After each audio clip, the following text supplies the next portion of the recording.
want to.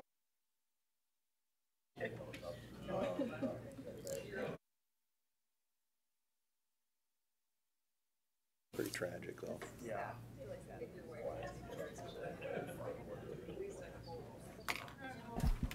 Everybody ready? We'll call the meeting of the Minot City Council to order today for Monday, March 18th, 2019. It is 5:30. We just kindly remind everyone to silence or put their cell phones or electronic devices on vibrate so we can keep the disruptions down to a minimum. Roll call, please. Janser. Here. Olson. Pittner. Here. Padragula. Here. Straight. Here. Wolski. Here. Sitma. Here, Pledge of Allegiance.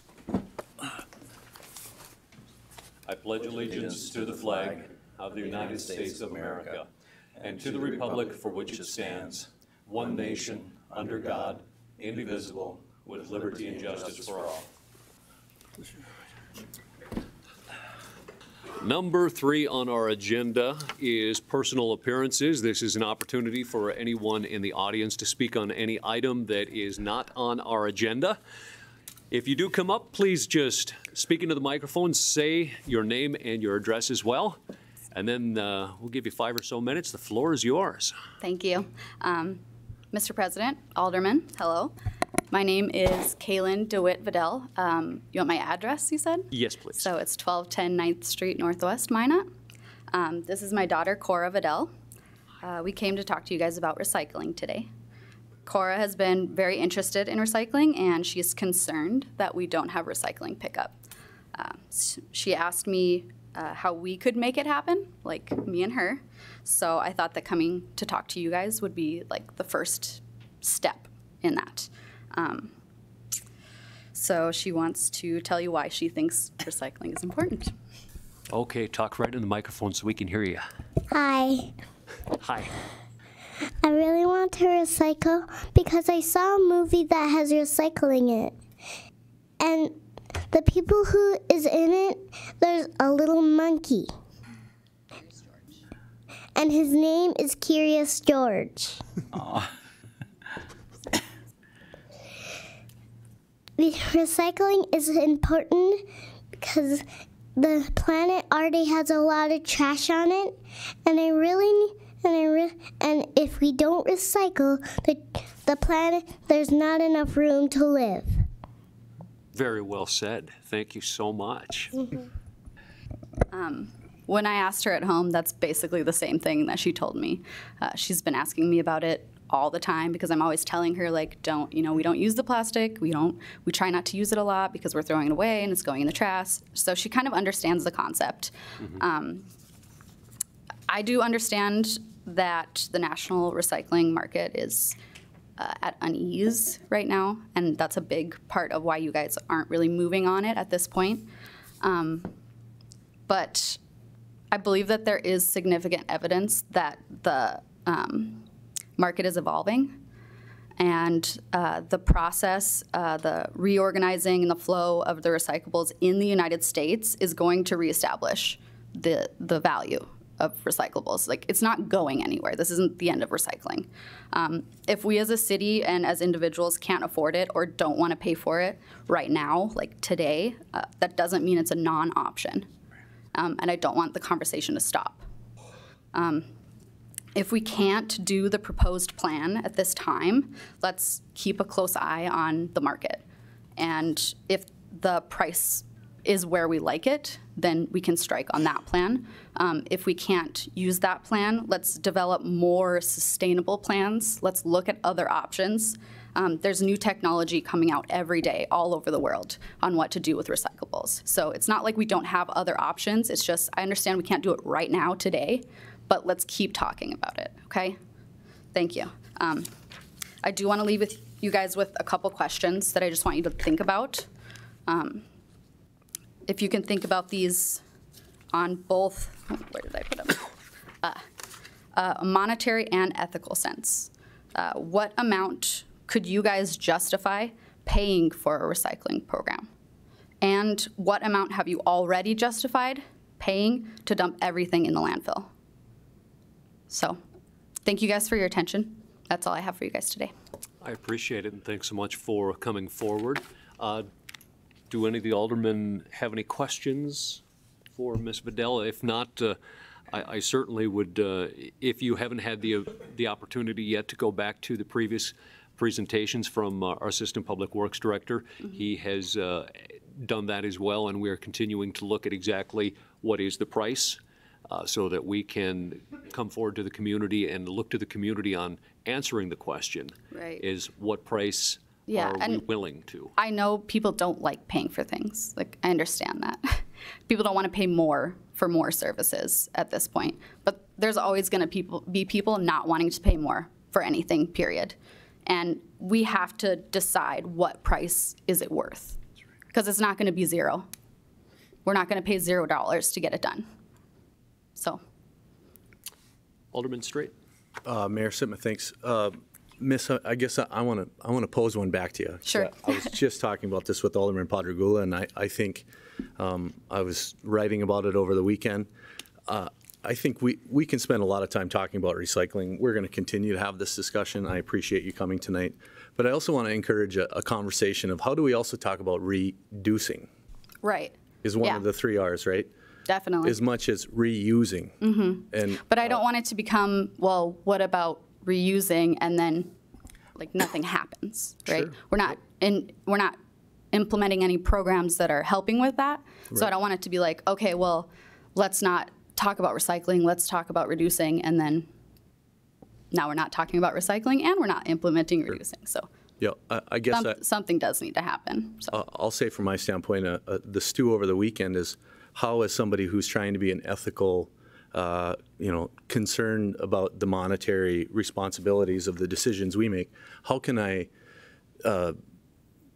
be okay with the idea that I'm going to allow us to collect your garbage, your refuse, and feel comfortable shipping it, using our materials to be shipping it elsewhere where it's kind of out of sight, out of mind.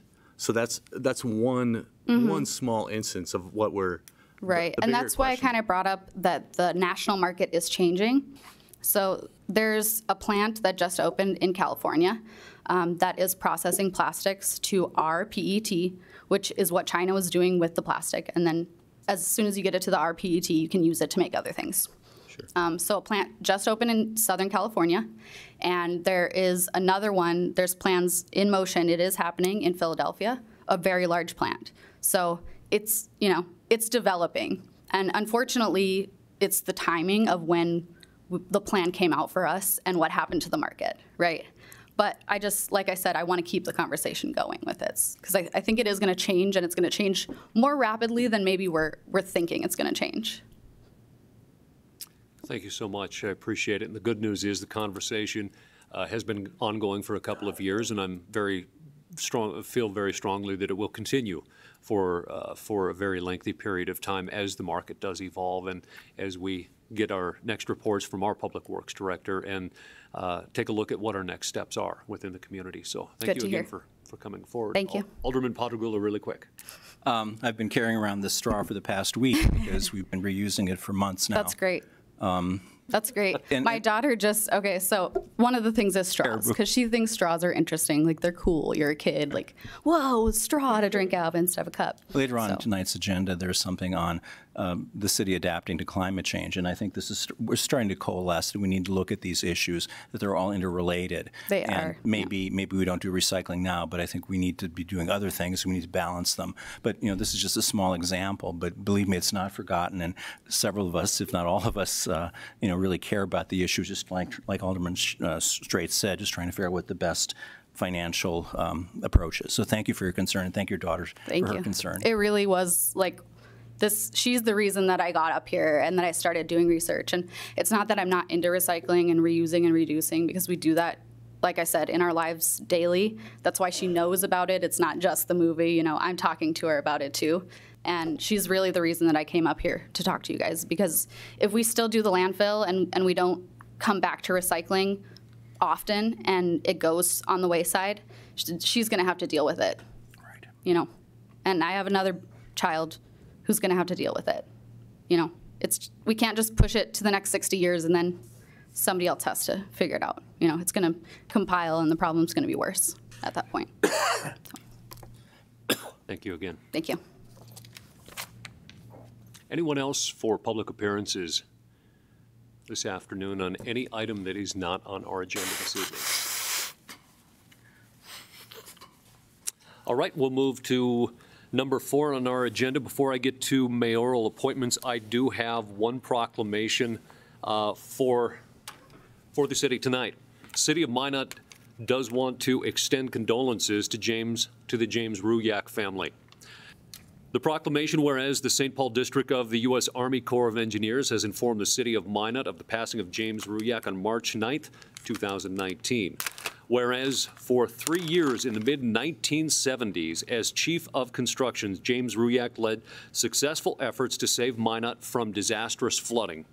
And whereas his dedication to others and his desire to protect our city at all costs made him a hero to Minot citizens and earned him the designation of honorary citizen by Minot's mayor. And whereas for 19 years after our successful battle against the 1976 flood, he continued to share the information about the city of Minot's spring flooding outlook and to assure us that any necessary emergency preparations were well underway. Now, therefore, do I, Sean Sitma, the mayor of the city of Minot, hereby direct the condolences from the city of Minot be sent to the family of James D. Ruyak as a continued expression of our thanks and gratitude for Jim's devotion to our city. Mayoral appointments, I do have a number of them that are before you today. Mr. Mayor, I move your appointments. Alderman Janser, motion to approve, second by Alderman Pittner. Discussion on the motion.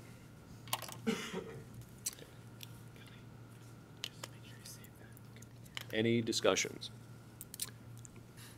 Please call the roll. Janser, Yes. Pittner, Yes. Padragula, Yes. Straight, Yes. Wolski, Yes. Sitma. Yes, motion approved. Number 5 on our agenda is the consent items. Are there any items under our consent agenda that would like to be pulled before a motion is made? Under our consent. If not, I would entertain a motion. Motion to approve the consent items.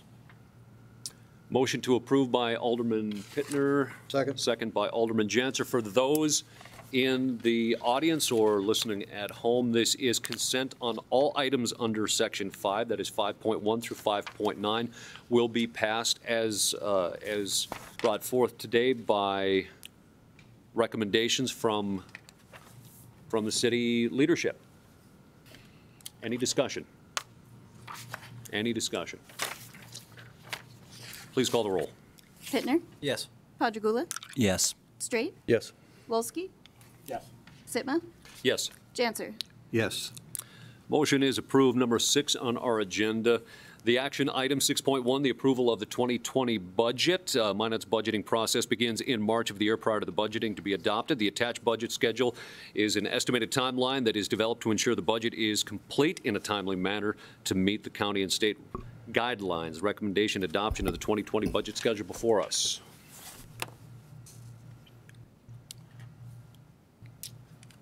Move Alderman the item. Pittner. Motion to approve, second Second. by Alderman Straight. Discussion on the item. Any discussion? Alderman Wolski. Just referencing a note from our city manager yesterday, there was maybe a one adjustment in August, or are there any other adjustments that we may need to make, or is that reflected in an updated part of our agenda here? Mr. Mayor, I believe we've made that adjustment in the budget schedule that's before you now. We don't have any other adjustments, but of course, as you know, sometimes your schedules dictate maybe a minor modification. We, of course, usually like to bring that back to you and get everyone's agreement to a modification to the budget schedule at the time. Alderman Wolski. I obviously appreciate seeing this laid out. Just comment for the public to sort of take this in terms of how much work goes into preparing these and delivering these. You know, the conversation really heats up in August and September, but the work starts now. Any further discussion? Further discussion? Please call the roll. Pittner, Yes. Padragula, Yes. Straight, Yes. Wolski, Yes. Sitma, Yes. Janser. Yes. Motion is approved. Take a look if I'm not getting ahead of myself. 6.2, the budget amendment. Revenue from the collection fees imposed on the phones in Ward County have declined in revenue collected to be passed through to the Siren project were omitted from the expense side of the budget. These two factors combined resulting in a significant shortfall in the amount budgeted to support the 911 activities in Ward County. This budget amendment will contribute the city's portion of the amount underfunded for 2019. So moved. Moved by Alderman Janser. Second. Second by Alderman Pittner. Discussion. Alderman Janser. I guess I was just going to ask maybe the finance director. So it looks like in going forward, it is kind of the problem that we don't have really a good way of predicting revenues in this area. I mean, I was kind of surprised at the amount of the additional that was required. Mr. Mayor, Alderman Janser, this is a combination of a number of factors that all came together with this process. It's partly because there are numerous entities involved. The Siren project came in mid-year during one of the years, created a little bit more complexity with it, and it was also just a problem with the cell reference in the spreadsheet. So it was a number of different factors that all came together. And in hindsight, when we look back at this, the amount that was budgeted in 2018, it dropped significantly in 2019. When we look back in hindsight, we should have thrown up some red flags on account of that, and it didn't get caught. Had we budgeted the correct amount, it would have been more in line with what was budgeted in 2018 and what was anticipated to be budgeted in 2020.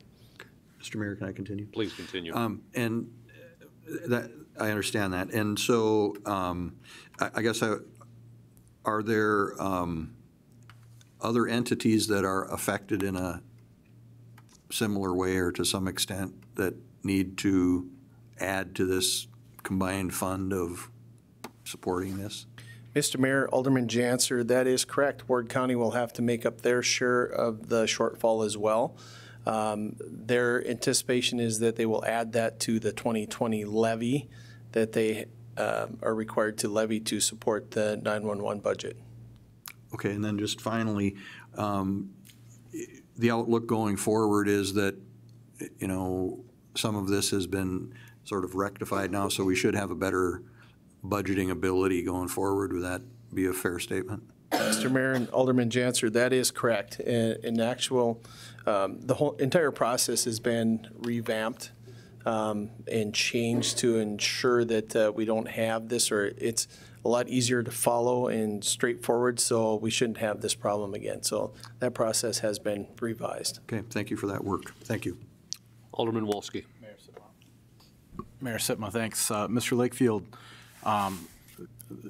when you say they're adding it to the 2020 budget, I'm going to assume you're referencing the county will be adding this to their 2020 budget. Does that mean we are going to cover this entire shortfall in the current year and they are going to reimburse us at some point? Mr. Mayor, Alderman Wolski, that is not correct. The amount that we are making up with this budget amendment is our portion that was short. There's also what they refer to as the depreciation fund that they use to fund repairs to equipment and replacements to equipment that has some funding available in it. They will make the transfer for the county's portion for the operating budget in 2019 from that depreciation fund. The county will then have to replace that from funds that they levy in 2020. The issue is without some other funding mechanism during the year, I don't think there would be enough money in that depreciation fund to cover all of the operations for 2019. Okay. Continuation, Mr. Mayor. Mr. Lakefield, as far as you know, is there separation, like with the county, when they tax for the library, they pull out the county library separate, and the City of Minot residents do not pay for the county library. Is that a similar case with the 911 with this particular levy? Is it going to be, or will that that property levy apply to City of Minot residents and the rest of the residents in the county? Mr. Mayor, Alderman Wolski, this is different from the library levy because state law specifically addresses those levies to support the library. So that is not the case here. Traditionally, this cost has been split between the city and the county, city paying 65%, the county paying 35%. So of that 35% that is being assessed by the county, that will be assessed on properties in the city of Minot as well. Continue. I think, Mr. Mayor, I may just share a comment, I guess, but that's the last of my questions for Mr. Lakefield. So I'll pause if any other aldermen have questions. Any further questions for our finance director? Thank you, Dave. Alderman Wolski. Mayor Sitma, I continue to be concerned about a taxation system whereby it feels like double taxation to me. We are paying through city property taxes to support this service as city residents, and then city residents also contribute to the county's share of this particular line item. And so, you know, when the City of Minot residents make up approximately 65% of the value of the county, and they're taking 35%, I mean, we're paying 65% of the city's share, and then we're paying another 20% on top of that for dollars that go to the county. You know, I think this is a larger issue for not just the city of Minot, but for our Ward County commissioners, but at least sort of gut reflex here. I'm concerned about this. I see this in other areas. This is just another example of it. I will support this today. I am a little alarmed by the amount, though, like Mr. Alderman Janser said. Further discussion. Alderman Straight. Mr. Mayor, if we could just maybe have the clerk add this agenda item possibly to what might be a larger upcoming liaison committee meeting, or maybe it's just going to be a meeting between the city and the county. I feel like we've talked about this at the liaison committee in the past, and it's a challenging issue for sure. It's clearly a service that's necessary, but I think none of us are going to disagree with Alderman Wolski, and the point that he raises is pretty salient, so we'll leave it at that. Further discussion. Further discussion. Motion and a second to approve. Please call the roll there. Kelly. Dancer, Yes. Pittner, Yes. Padragula, Yes. Straight, Yes. Wolski, Yes. Sitma. Yes. Motion is approved. 6.3 is Skyscope's upgrade to equipment covered by the promissory note and security agreement. Skyscope seeks the approval to upgrade one of the pieces of equipment purchased with funds from the Magic Fund. This equipment is covered under the development agreement and promissory note and security agreement. The council approval is required to trade in this collateral. I need a motion, and then we'll take some comment. I'll move it. Motion Second. by Alderman Janser, second by Alderman Pittner. Good evening. Good evening. Thank you, Mayor and Alderman. I am Stephanie Hoffert, the president of the Minot Area Development Corporation. My address is 2051 12th Street Northwest here in Minot. I just want to let you know that my MADC board supports the collateral change request you have before you for Skyscopes. Skyscope is asking to upgrade to a newer LiDAR sensor that was originally purchased by the Magic Fund in 2017. Skyscope is not asking for any additional funding for the upgrade. They will be responsible for the additional cost. This upgrade is a win for all parties. Skyscopes receives the most updated sensor for operations in the Bakken, and the City of Minot has a higher valued piece of collateral for the remainder of the development agreement. We have had conversations with the City Finance Director as well as the Magic Fund Screening Committee Chair, and neither one of them have concerns in this area. Now I would like to ask Matt Dunleavy, the President and CEO of Skyscopes, to make a few words. Thank you. Thank you, Stephanie. Good evening, Matt. Good evening, Mayor Sitma and the distinguished aldermen of the City of Minot. My address is 412 First Avenue Northeast, East Grand Forks, Minnesota, 56721. And with your approval, Mr. Mayor, I'd like to take the floor. Thank you. I am here today as advertised by Stephanie to request of the City Council a request that I believe is in line with the spirit of the Magic Fund agreement that we have signed. And, by way of request, I'd also like to offer a report into what Skyscopes has been doing with our significant and growing presence in the city of Minot. I would like to report that we have officially passed through the first phase of the Magic Fund, I would say with flying colors, and several months in advance of requirements, we have also passed through successfully the requirements to complete the second phase of the Magic Fund. With this LiDAR upgrade, and that is what it boils down to, we will be much closer to actually getting to the $1.1 million of local economic investment that is required of Phase 3 in June of 2020. We've created 8 full-time, fully benefited UAS staff positions in Minot, something that few UAS companies at their headquarters or in any of their offices can claim nationally. We are working several large oil and gas contracts out in the Bakken through what is fitting the gateway to the Bakken of the Magic City. We're working very closely with an engineering firm in Minot, the satellite office of Houston Engineering, where we stage missions in tandem with them to different states. And we also stage many different flight operations out of Minot for work with the North Dakota Department of Transportation, specifically for LiDAR survey. So what I would like to say to the council and to the people of Minot today is that we are very focused in terms of the assets, some of the most advanced commercially available, that we bring to the city of Minot, and this LiDAR is representative of those assets. What we requested from the Magic Fund and from the council originally is LiDAR, and we believe now, and I believe, that LiDAR is probably the most important reason to be flying unmanned aircraft. And that flying LiDAR out for oil and gas operations is what we're laser focused on, which is fitting, I think, because LiDAR is lasers. And this represents the single most advanced LiDAR system available. And we want to bring it with some of the most advanced aircraft and some of the most highly certified pilots in the country to Minot. I think that we have a window of opportunity to do that now, should you so approve, to trade the old, less accurate LiDAR system for this new and best, and to bring it and potentially several others to the city of Minot. I think that it being on our dime is in line with the spirit and the intent of the Magic Fund agreement, and will get us almost over the hump for that 1.1 million. And that's only the beginning, at least in our opinions.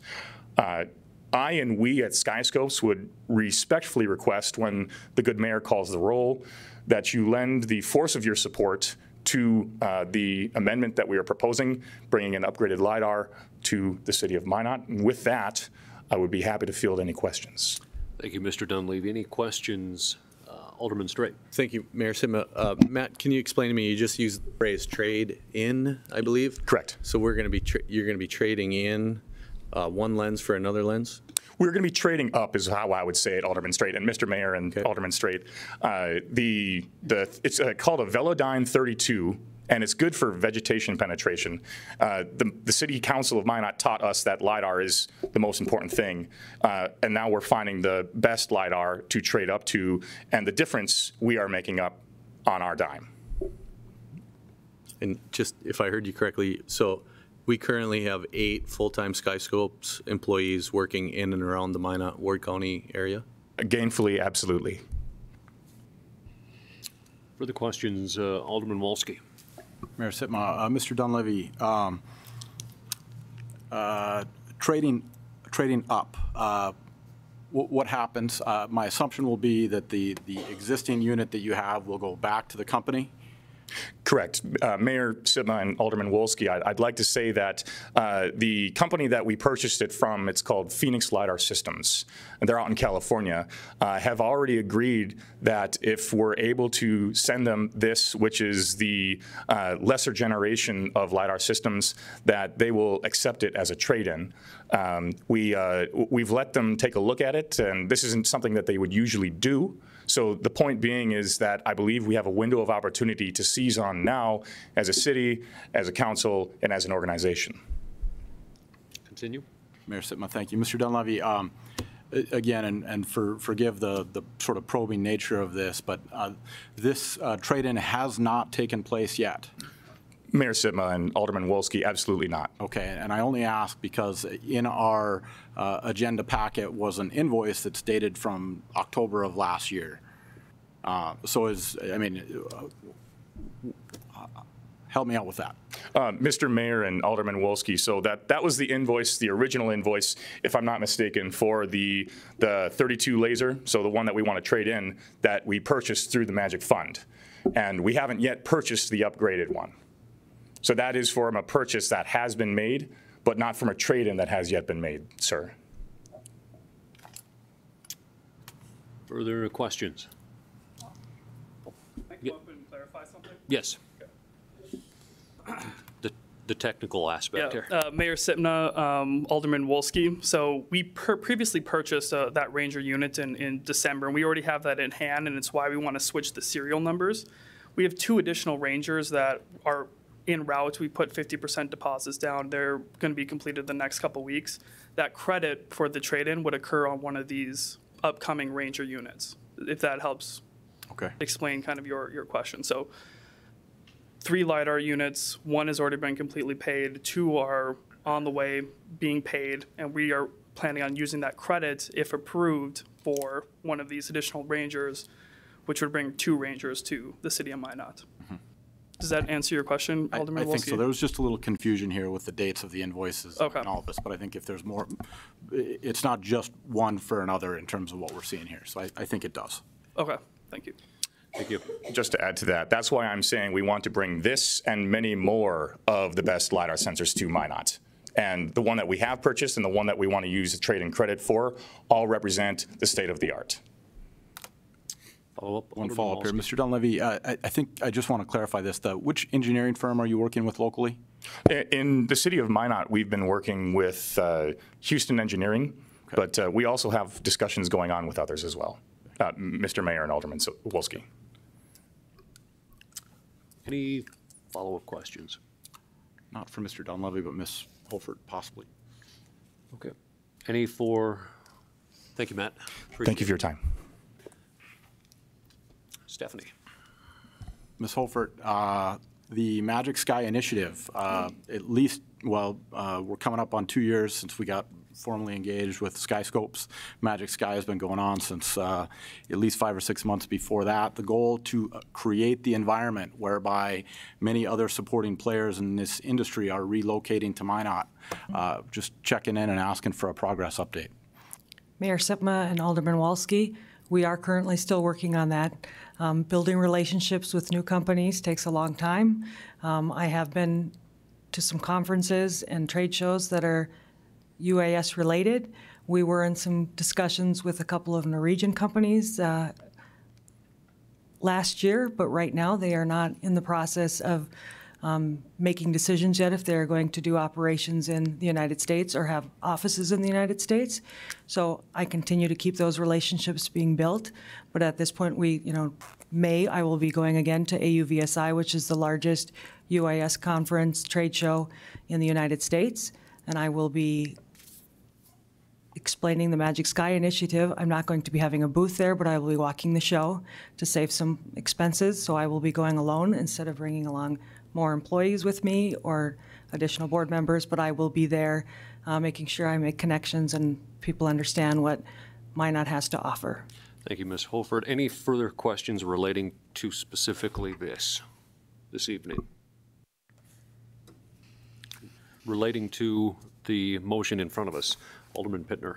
Thank you, Mayor. Stephanie, just to maybe clarify, the item that's being traded in is the city of Minot is essentially, or MADC is essentially the lien holder on that item, correct? If I guess if Skyscopes were to go defunct on their agreement, we would retain that asset, correct? Mayor Sitma, Alderman Pittner, that is accurate.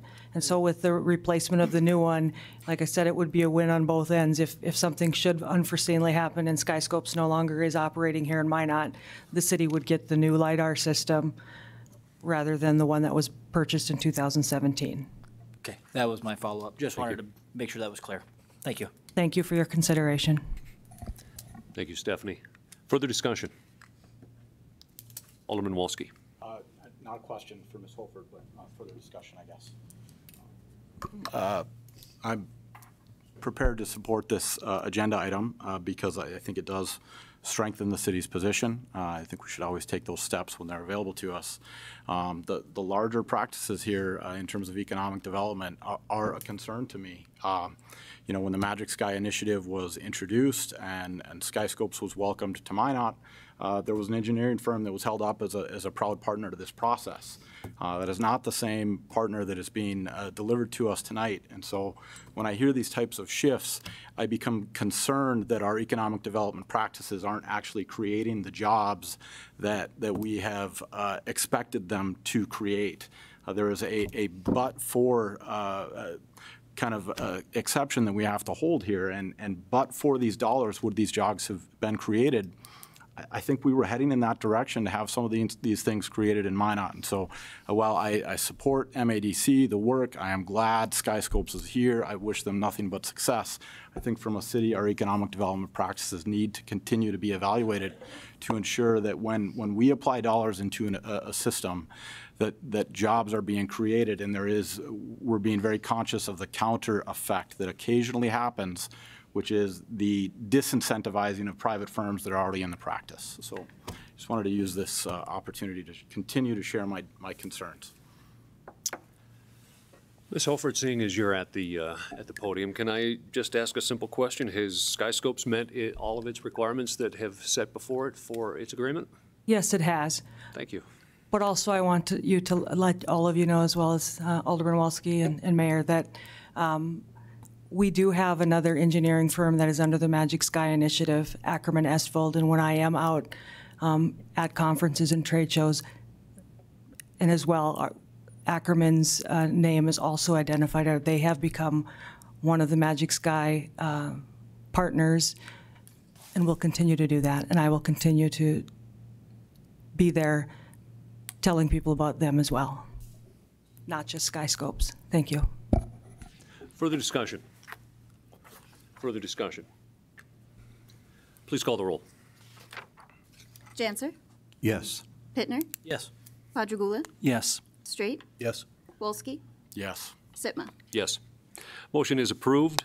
6.4 is the infill mixed-use multifamily LMI rental, the RFP. The core group of the CDBG NDR program is to promote use of the grant funds to leverage the other funds for the projects, which promotes the new and/or resilient development in Minot, which include the elements addressed unmet needs identified in the HUD-approved CDBG NDR action plan. Two of the key unmet needs are assuring long-term quality, affordable housing for low and moderate income residents and sustained economic growth. The RFP seeks proposals either for new construction or substantial rehabilitation, which must be infill within the established neighborhood.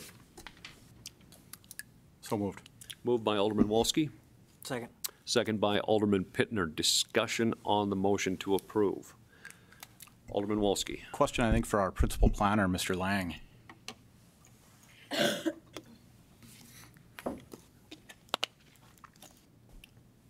Lance, the project here is one conceptually that I support, which is commercial on the ground floor, residential on the upper floors. Which zones presently, because I think we're pretty restrictive in town where we allow that. Is it just the downtown corridor? No, Mayor Alderman Wolski. Actually, it's allowed in C2 and in C3, which I was surprised. It is definitely in C3, which is downtown. If you have a retail on the bottom floor, you can have upper floor residential. And then I saw it also, it's in C2. I was surprised at that, but that would be the application here would be a C2 on Broadway. Okay. Any further questions or comments? Alderman Straight. I guess, Mr. Mayor, I think the public and even me to a degree can get confused. We hear oftentimes about from folks that call us like we don't need to construct more housing, and I guess I've been stewing on this quite a bit. We have a lot of programs to assist possibly building new. I like the wording within this is the possible kind of retrofitting and some renovations that could happen. And I'd really like to see that, because I increasingly get phone calls, obviously, from folks on the east side of town that are concerned about their flood insurance rates. They want to make repairs to their homes. They're not sure what's happening with the timeline of flood protection, dollars coming into town. And I'd like if we could find some ways to carve out some niches within some of these programs where we might be able to afford those folks some opportunities to make some upgrades to their properties as well. Just food for thought, sir. Thank you, Alderman Straight. Alderman Pittner. A question for Mr. Zakian, possibly, if.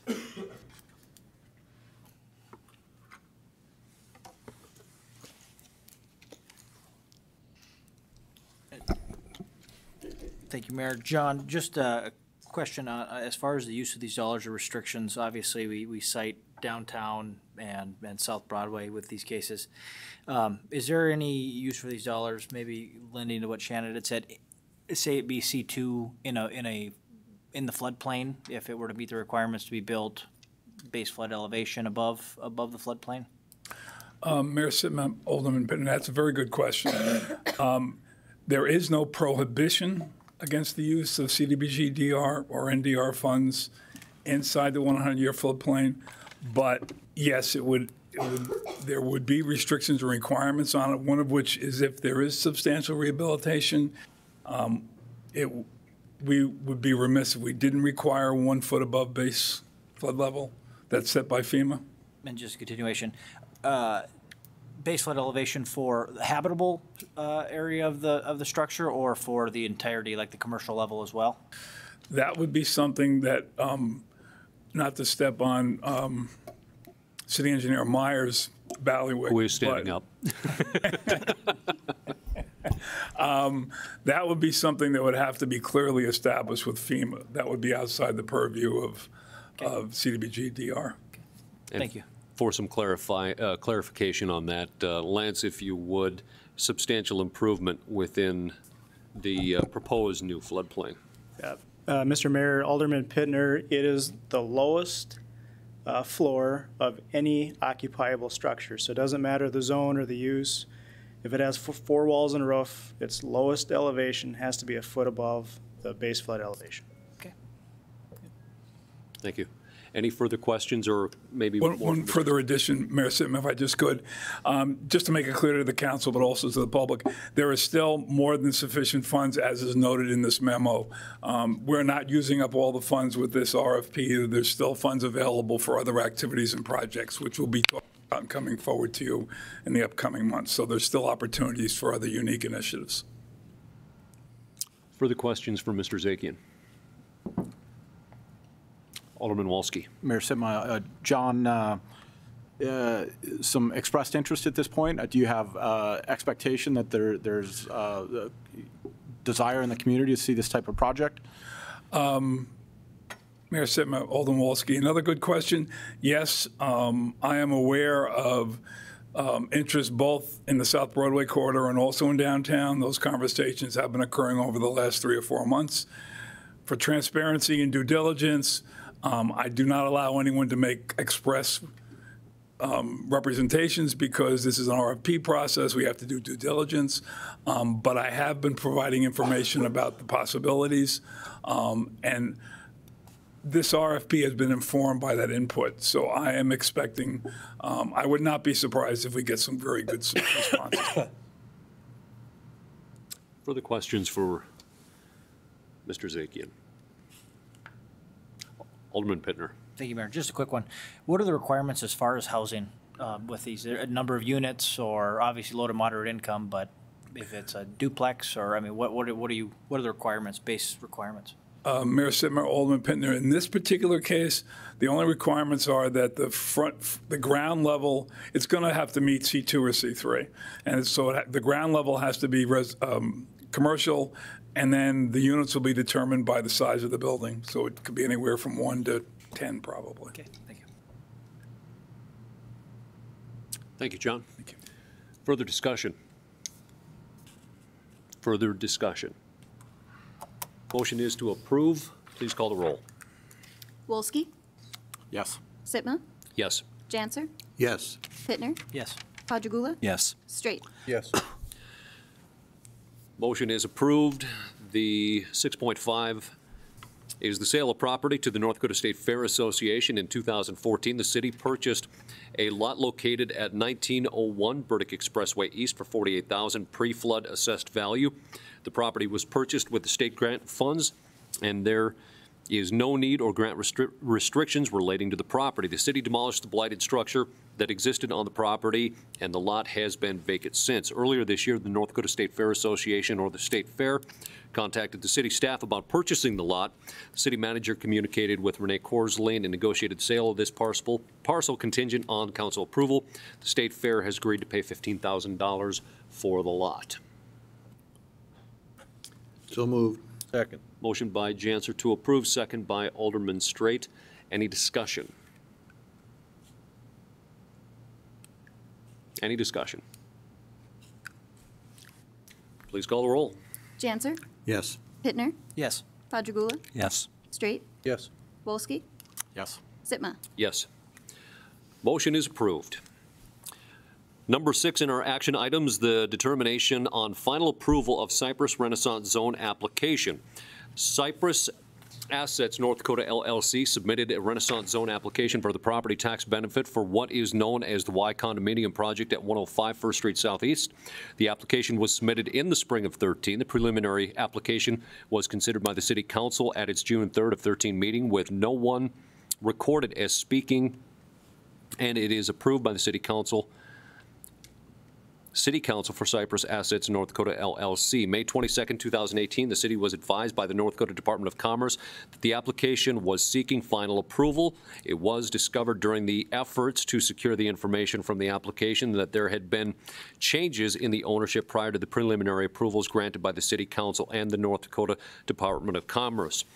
The Renaissance Zone Board has recommended not giving final approval to a Renaissance Zone application originally filed with the city in 2013, with the City Council having the authority to make the final decision. I would need a motion. Move the recommendation. Second. Motion for the recommendation to deny, motion by Alderman Wolski, second by Alderman Pittner. Mr. Zakian. Mayor Sitma, I would like to make a suggestion to both the motion maker and the second in terms of a slight amendment. To basically, the motion would be to not give final approval to this application because the applicant is currently delinquent and not in good standing because they have not paid property taxes that are now due. That had been the intention all along, so the motion maker would request that amendment be added to the original motion. Does the second agree? And if I could, I want to give this to the clerk. This is the record from the Ward County that shows that they are delinquent currently.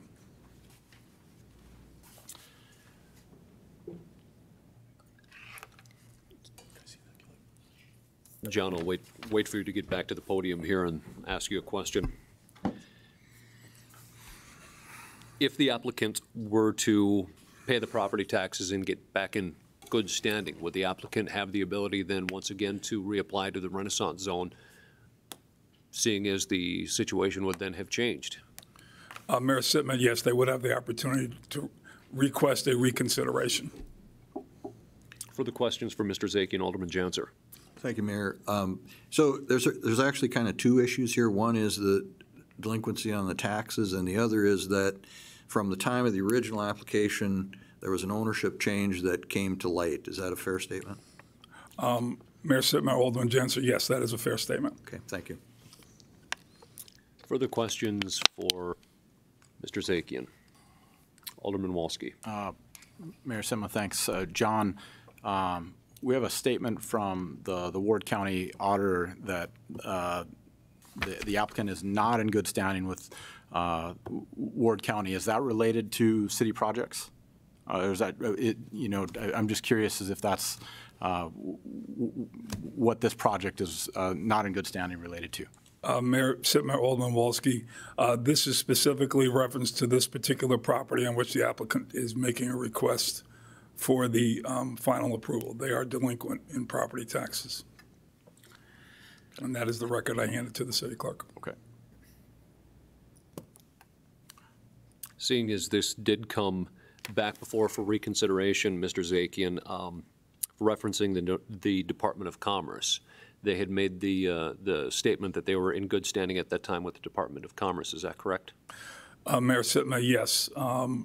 At the time we made the inquiry, which was several months ago, they issued a certificate of good standing for the two owners of this property. Okay. Further questions for Mr. Zakian? Thank you, John. Thank you. Further discussion on the motion to deny, given the fact that taxpayers delinquent on their property taxes. Further discussion. Mayor Sitma. Alderman Wolski. Yeah, it's very clear in state ordinance that that the applicant be in good standing, and I think this is one example of that, and I think we have grounds to deny. Further discussion.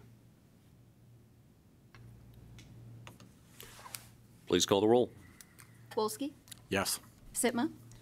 Yes. Dancer? Yes. Pittner? Yes. Padragula? Yes. Straight? Yes. Motion to deny is approved. Number 7 on our action items is North Hill Elevated Storage Tank Contract Amendment Project number 4155. The plans and specifications for this project were approved by Council May of 16. The project was subsequently bid and awarded to Landmark Structures in July 13 of 16. Since the completion of the foundation, the contractor has struggled with coordinating many aspects of the construction project. As a result, Houston Engineering has spent many hours coordinating this project that were not anticipated in the original scope. Houston is requesting an additional $60,000 to oversee the tank construction to completion, which is anticipated now to be around June of 2019.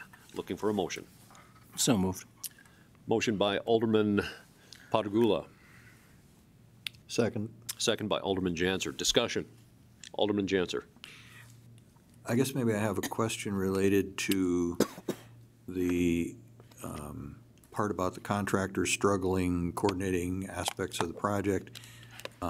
And we are getting charged an additional $60,000 because of that. Is there something the contractor is doing to cover us on any of this, or where do we stand in that regard? Mr. Jonason. Mr. Mayor, Alderman Janser, we are assessing liquidated damages to the contractor since he is beyond his completion date. So those liquidated damages will go towards the additional engineering. Okay, are there sufficient liquidated damages to cover the $60,000? Mr. Mayor, Alderman Janser, yes, currently there's $88,000 in liquidated damages assessed, and we are looking at possibly another $100,000 that could be assessed in it in the spring when he starts his initial cleanup and completion of the project. Okay, thank you. Further questions for Public Works Director? Alderman Straight. Mayor Sitma, Director Jonason, if you would real quick, but you firmly expect that the contractor here is coming back to work? Mr. Mayor, Alderman Straight, yes, he has been out there. Okay. Like I said, he's been. We are using the tank. The tank is functional, so we have been using it. It's basically cleanup work that a lot of his subcontractors will be doing, but the contractor is still on site and available to do the work. Thanks, Dan. Just got to double check every now and then. Further questions? Thank you, Dan. Further discussion on the item? Further discussion? Please call the roll. Padragula? Yes. Straight? Yes. Wolski? Yes. Sitma? Yes. Janser? Yes. Pittner? Yes.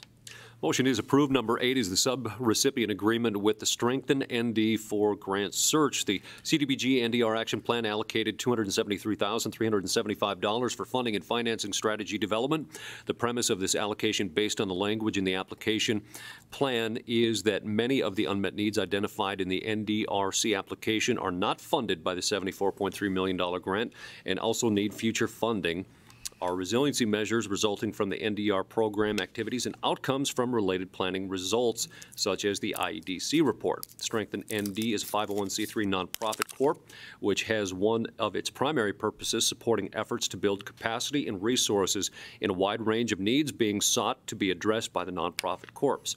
The subrecipient agreement with Strengthen ND allocates $20,000 for a 3-month project, which will have the nonprofit undertake the comprehensive data search and identify a wide range of possible grant opportunities through the wide range of funding possibilities. So moved. Moved by Alderman Wolski. Second. Second by Alderman Straight. Discussion. Any discussion on the item? Mayor Sidma, Alderman Wolski. I think going back to the Mayor's Committee on Addiction, we had Ms. Laudenschlager help write a grant for that particular project. So I think we've got a very qualified partner here in this work, and I fully support this item. Further discussion? Please call the roll. Wolski? Yes. Sitma? Yes. Janser? Yes. Pittner? Yes. Padragula? Yes. Straight? Yes. Motion is approved. Number 9 on our action items is the Minot Park District City of Minot Auditorium and Recreation merger. On July 2nd, 2018, the City Council appointed a committee to formally discuss the topic of consolidating the city's auditorium and recreation departments with the district and make recommendations to the full City Council. After several meetings and the public hearing, the committee has recommended that the city's recreation department merge with the district. The recommendations to merge the city's auditorium and recreation departments with the district was presented to the full council and Park Board of Commissioners. Both governing bodies approved the motion to move forward with merging the city's auditorium and recreation departments with the district. Alderman Janser. I move the recommendations. Second. Motion to approve by Janser, second by Alderman Pittner. Any discussion on the item? The discussion, the one comment I will make is this has been a long time in coming. There is a number of different agreements, numerous agreements that are attached to this item, and I want to send my thanks to city staff for a significant amount of work, and also to the Parks Department and their crew for a significant amount of work that has transpired to get us to this point after years of talk, finally to see this come to a point of coalescence. Further discussion? Please call the roll. Janser? Yes. Pittner? Yes. Padragula? Yes. Straight? Yes. Wolski? Yes. Sitma? Yes. Motion is approved. Number 7 is our department reports. Tonight we have Public Works with our Public Works Director, Dan Jonas.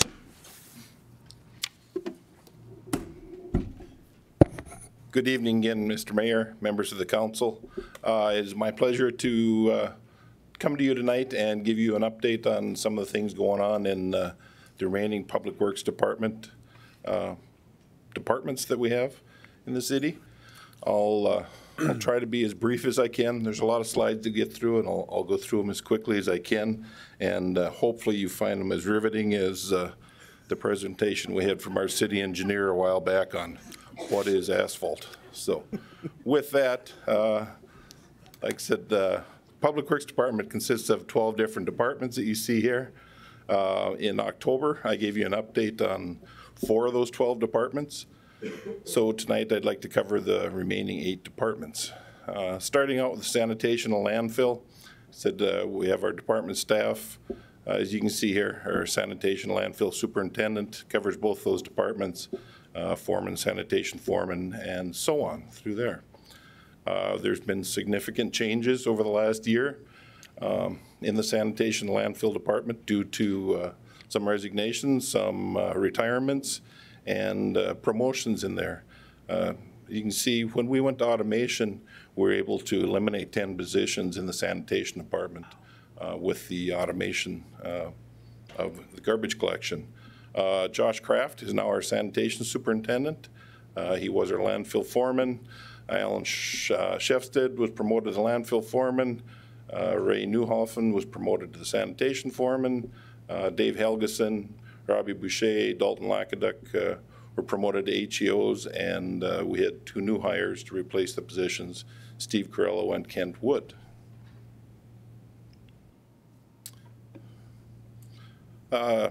Just a little recap. Our automation was implemented in July of 2017. We have 12,644 carts out there for our residents. They're dumped twice a week. There's 7 routes to service the city. We dump about 900 carts per day per truck. We provide valet service for some of the elderly and handicapped residents for about 196 households. We also have the bulk item collection that we offer and tree collection in this. With your monthly sanitation fee, like you see, we have the 3 different cost structures there for the depending on the size of the cart. For that, you don't simply just get garbage collection. There are other things with it. I know during some of the earlier discussions on landfill siting and the recycling, you know, we've heard how the private sector can do it so much cheaper, but we have to keep in mind that the private sector doesn't offer all of the things that we do to our residents. You know, we get twice a week garbage collection, except for holidays. Reduced fee on roll-off tanks. If you want to rent one of our roll-off tanks, basically all we charge you is $75 a dump each time we dump it. If you go to the private sector, that's $300 for that tank, plus a dumping fee. We have 10 compost locations for leaf and grass disposal, bulk item pickup for a small fee, twice a year cleanup week in the spring and the fall. 3 weeks a year we offer free dumping of materials if you want to haul them to the landfill, free compost and wood chips at the landfill for people to pick up and use in their yards. And we're kind of excited. We used to do once a year household hazardous waste and electronic drop-off collection. We're going to do that twice this year. I have one in the spring and one in the fall. Some of our automation and technology that we implemented when we went to the garbage collection, you can see if Derek gets this to work. We have, it's probably not going to work. Basically what that is a video of that's on the truck. We have onboard video cameras that allow us to verify, you know, if we get a call on whether the cart was dumped or not, if the cart was out in time, et cetera, you know, verify that the material actually came out of the cart when it was dumped. So we can go back in real time and see that as the drivers are out on the routes. Also, we have tablets in all of our trucks that the drivers have that shows the locations. You can see the garbage cans lined up on there. One thing that we're pretty proud of is since going to automation, we've had 0 workman comp claims. We're having between 30 and 35 workman comp claims a year when we had riders on the back of the trucks, and we have had 0 claims since we implemented this. Like I said, our onboard software and tablets show the green is carts that have been picked up, yellow is carts that weren't out. And then also, as a driver goes along, if somebody has a tree pile out, he can mark that on his tablet. That information's given to Public Works, and we can compile a list for our tree pickup that we do on Wednesdays for going out. Saves us a lot of time from the driver remembering to write it down or writing down where the pile is, so we can go back and get it. Creates a nice list for us. It keeps track of where we have valet waivers. So when the driver comes to it, he knows that he has to get out and go get that cart and come dump it. At our compost sites, this was an item of discussion here a couple months ago. We've added cameras at the compost sites so that we can monitor when those dumpsters roll-offs get full. We used to spend a lot of time on the weekends in the spring and especially the fall where our superintendent literally drove around all day Saturday and Sunday, make sure that, you know, we were getting people to dump these. Now we can do that right from our smartphone. We can look, see when the roll-offs are filling up, and the drivers can see when they're filling up the different sites, make sure that they get there, get them dumped, and get a roll-off out there for them. We dump about 1,300 to 1,500 roll-offs a year. It gets pretty busy in the spring cleanup. the grass clippings and in the fall with the leaves. The guys will run Friday, Saturday, and Sunday. They pretty much run 24 hours a day to try to keep up with all of the material that comes in, grass and leaves that come in. We compost all of that material out in the landfill and either use it for cover in the winter, or, like I said, it's available for residents to pick up and use free of charge. One of the challenge that we hear, and like I said, the single most complaint is if there's a holiday and somebody misses their garbage collection. You know, we hear it over and over. I pay for twice a week collection. I'm not getting twice a week collection.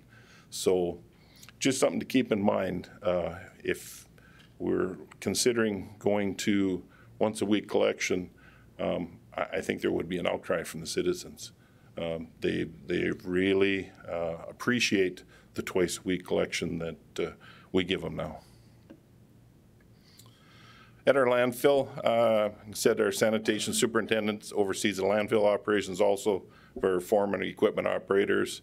LEOs run the compost trucks, roll-offs, and then we have our scale attendants. We operate 6 days a week, April through October, it's 7 a.m. to 5:30 p.m., and from October to April, 8 a.m. to 4 p.m. But we are open 6 days a week and shuffle our personnel around to make sure that we cover all the hours that we're open. Some of the operations that we do at our landfill, disposal of the MSW, inert tree disposal. We do have household hazardous waste and e-waste collection on site at the landfill also that residents can drop off. White goods collection. We collect a lot of stoves, fridges, microwaves, things like that that we have to remove the Freon from the fridges, remove the hazardous materials, the mercury switches, things like that out of the different microwaves and stuff, and then they do get crushed and recycled. We also do our own internal final cover on all the cells as they fill up and make sure that the hauling of the daily cover is done on our active MSW areas. Just some of our tonnages, you've probably seen this before, but you can see the increase that we saw from 2008 to the real big increase in 2011 because of the flood. We had a lot of extra inert that came in with all the flood debris, and we were getting upwards, looking at our MSW of 85,000 ton a year coming in. That has dropped off a little bit now. We're seeing about 70,000 ton a year now. So it all helps in going to extending our landfill life. In our compactors that we have at the landfill, we've integrated a GPS AVL technology software that tells the operator when he's achieved optimal compaction on that material out there. So we are utilizing and making the best use of the airspace we have out there. When it turns green, he's made the sufficient number of passes. There's no more settling on that debris, and he's reached the ultimate compaction on it. I think it's been an excellent investment for us out there. It saves us a lot of time in surveying and having to keep shooting the pile to make sure that we're on the grades that we tell the state that we're meeting, and also that we're making the best use of our airspace. All of this information can more or less put out this 3D rendering for us that shows what the actual surface of our MSW is out there, and we can make sure that we're meeting our design requirements that we have with the state. Our e-waste and HHW collection, our superintendent's done a survey, and we found that Minot's participation is 3 times greater than other cities of our same size throughout the Midwest, which I think says a lot for us, that the citizens are being conscientious and making sure that this doesn't just go in their regular household garbage. They are making sure that it's disposed of properly and gets taken to the proper place for disposal. Last year we had 738 cars come through the dropped off items. You can see the numbers there, and the graph in the middle shows how, like I said, our HHW and e-waste collection continues to grow year after year. Just some more, I guess, statistics on the HHW and e-waste. You know, we've taken in just over 45,000 pounds of HHW in the last 2 years each, and we're about 20,000 pounds of e-waste that we recycle. White goods, like I said, we recycle all of our white goods, our appliances. We get upwards of 250 ton of appliances that we recycle each year. After the 2011 flood, I found it strange. We had a mountain of a hill out there, and I thought everybody in Minot had replaced every appliance they had, but evidently not. They're continuing to replace them. Our storm sewer department, probably one of our smaller departments. We have one foreman, medium equipment operator, and 2 LEOs.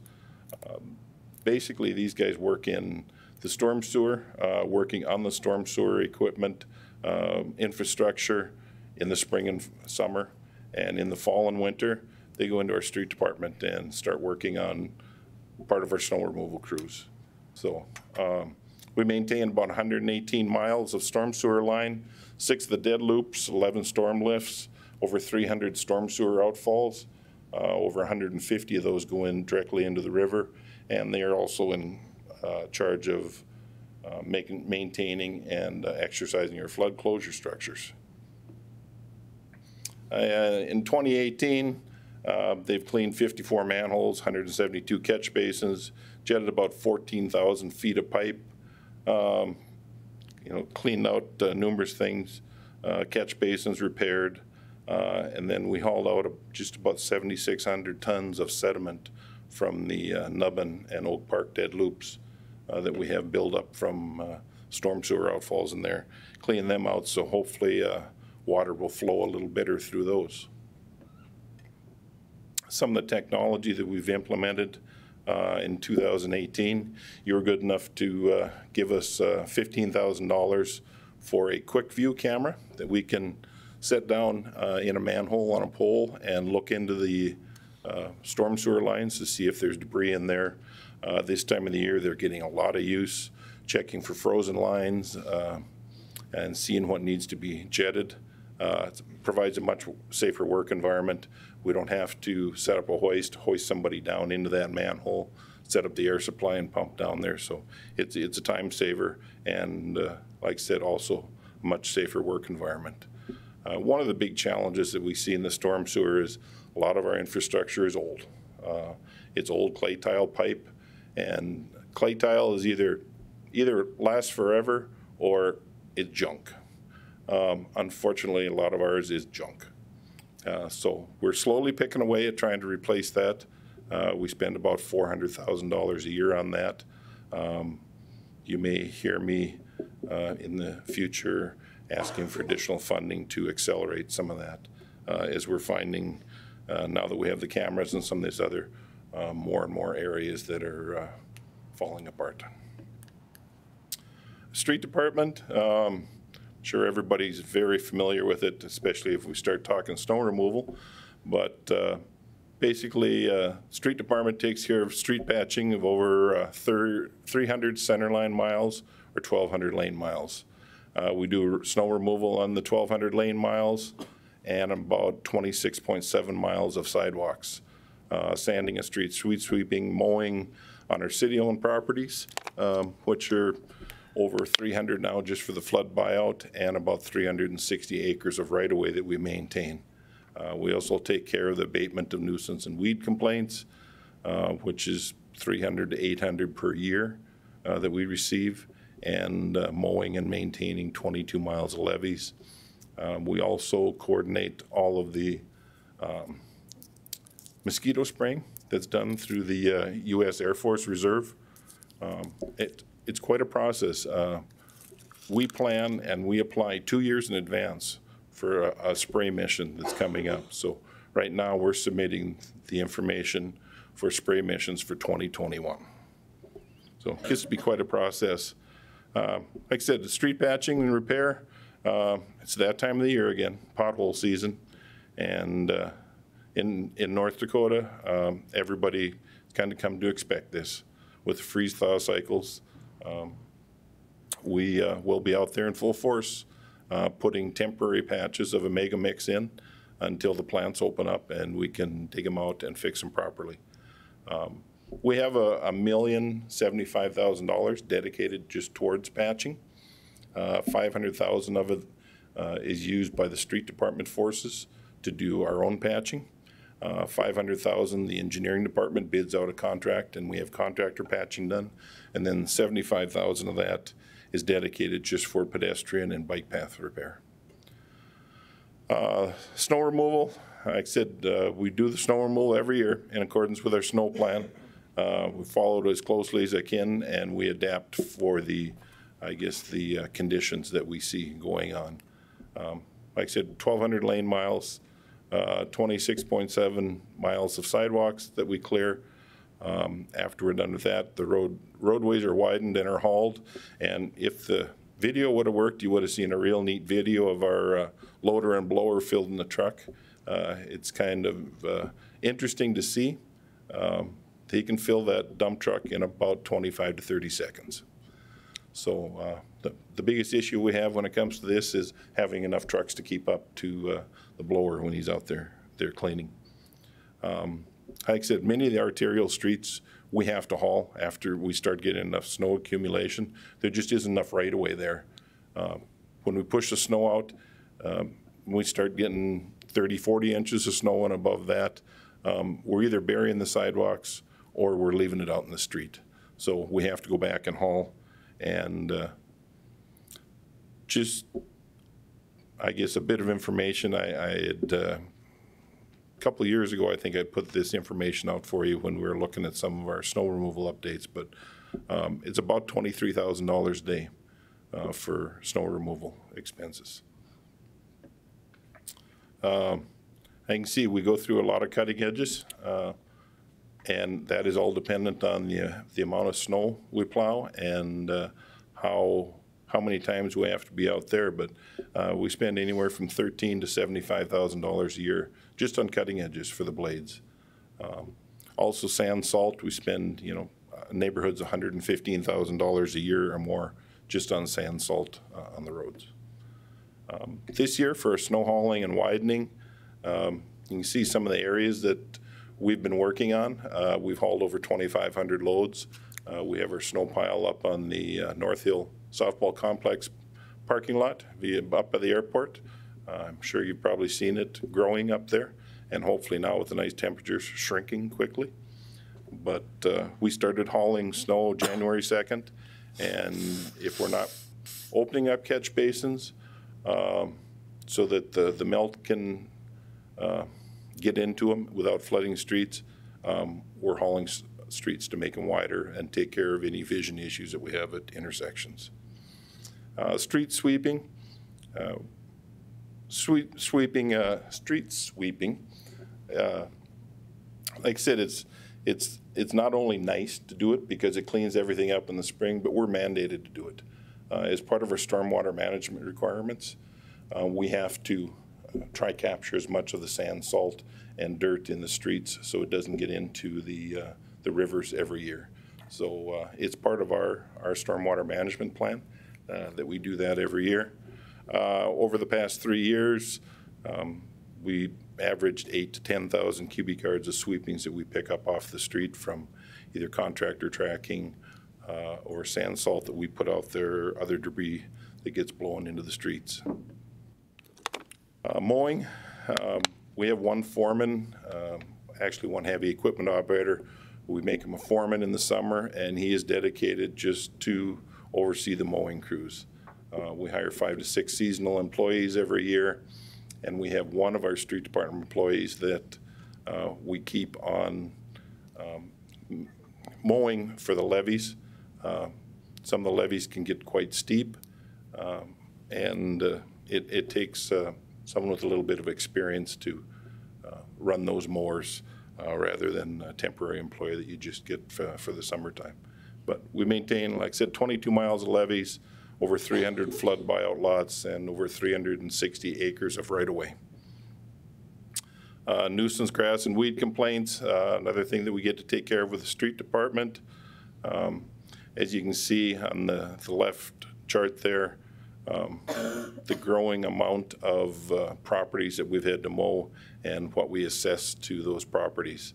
It's gone from $2,600 a year in 2014 to over $45,000 a year last year.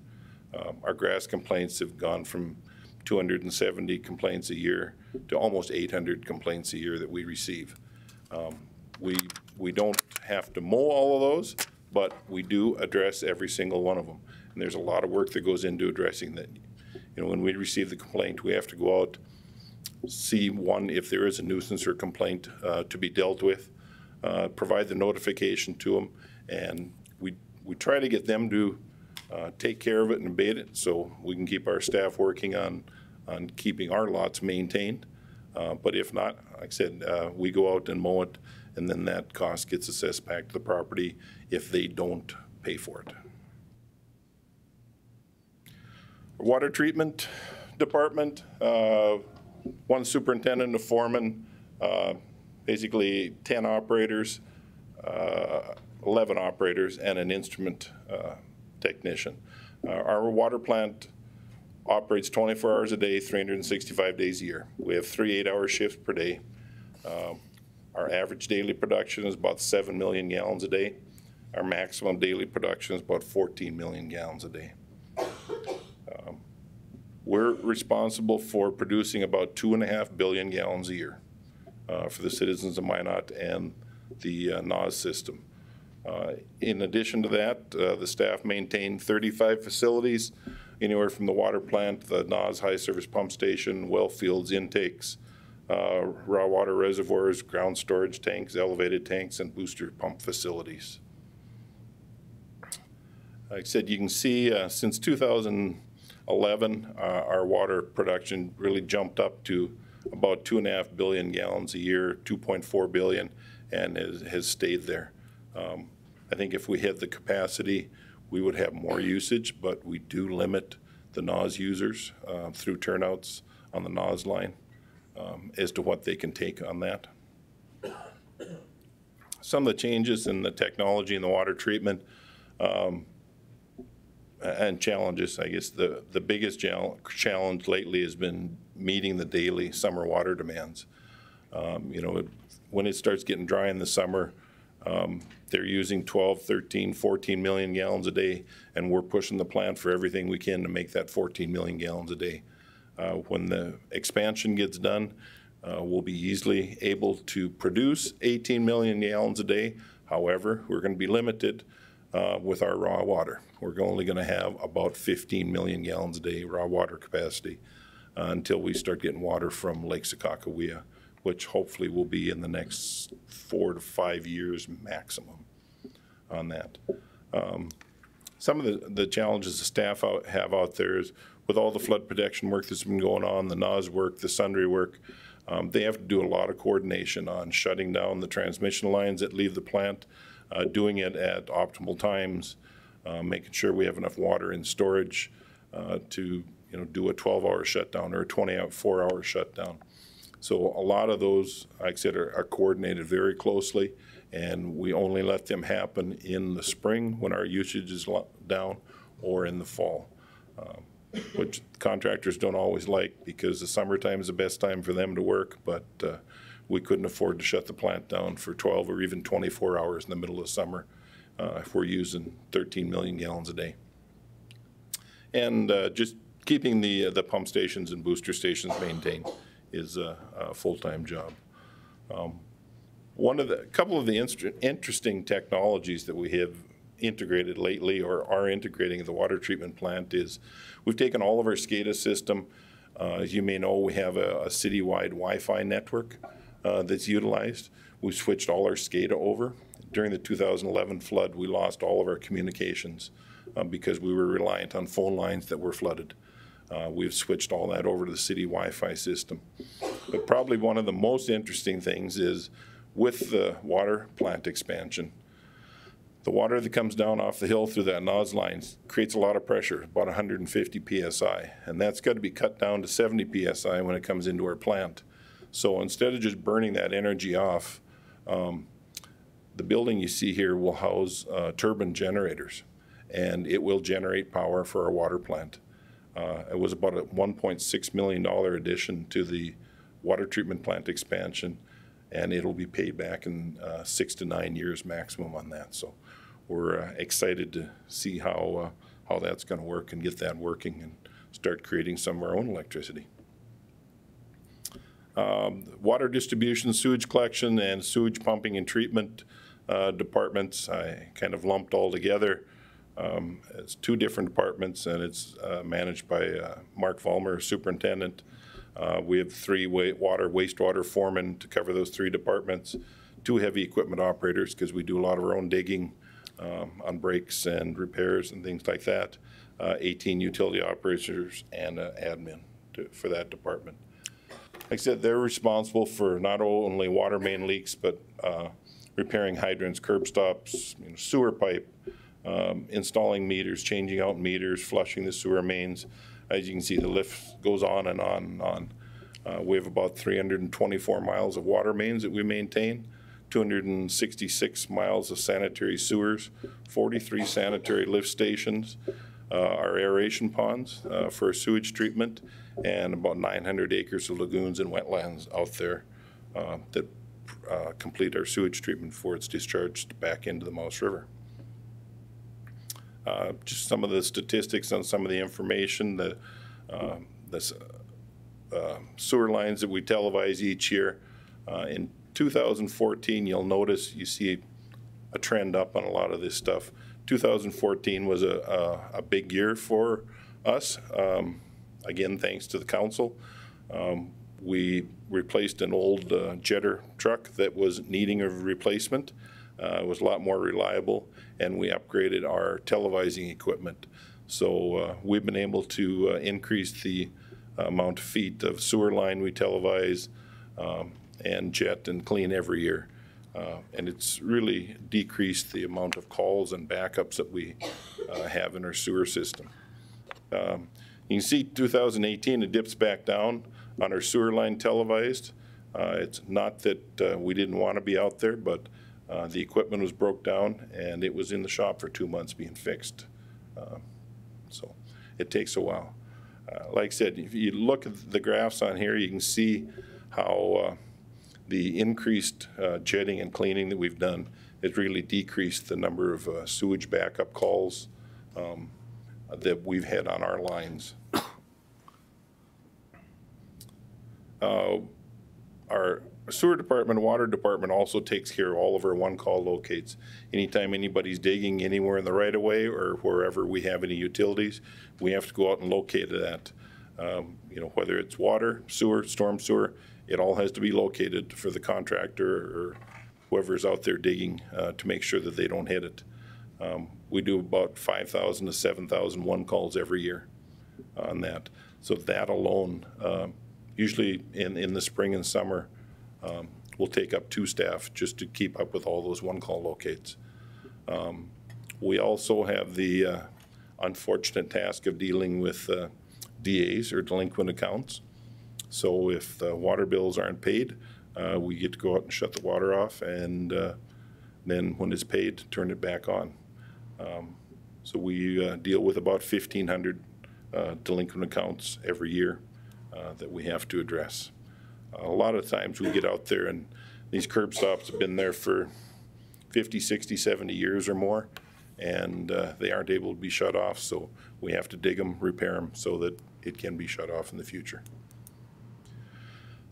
Some of the technology that we've implemented in our water and sewer department is we have switched all of the meters over to radio read now.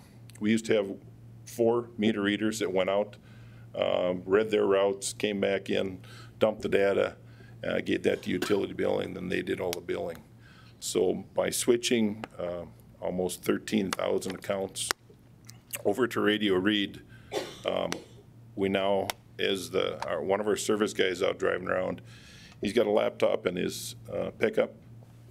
He punches in the route that he wants to collect, and as he's driving around doing service calls, in about 4 hours, he's collected the route about a fourth of all of our accounts for the day.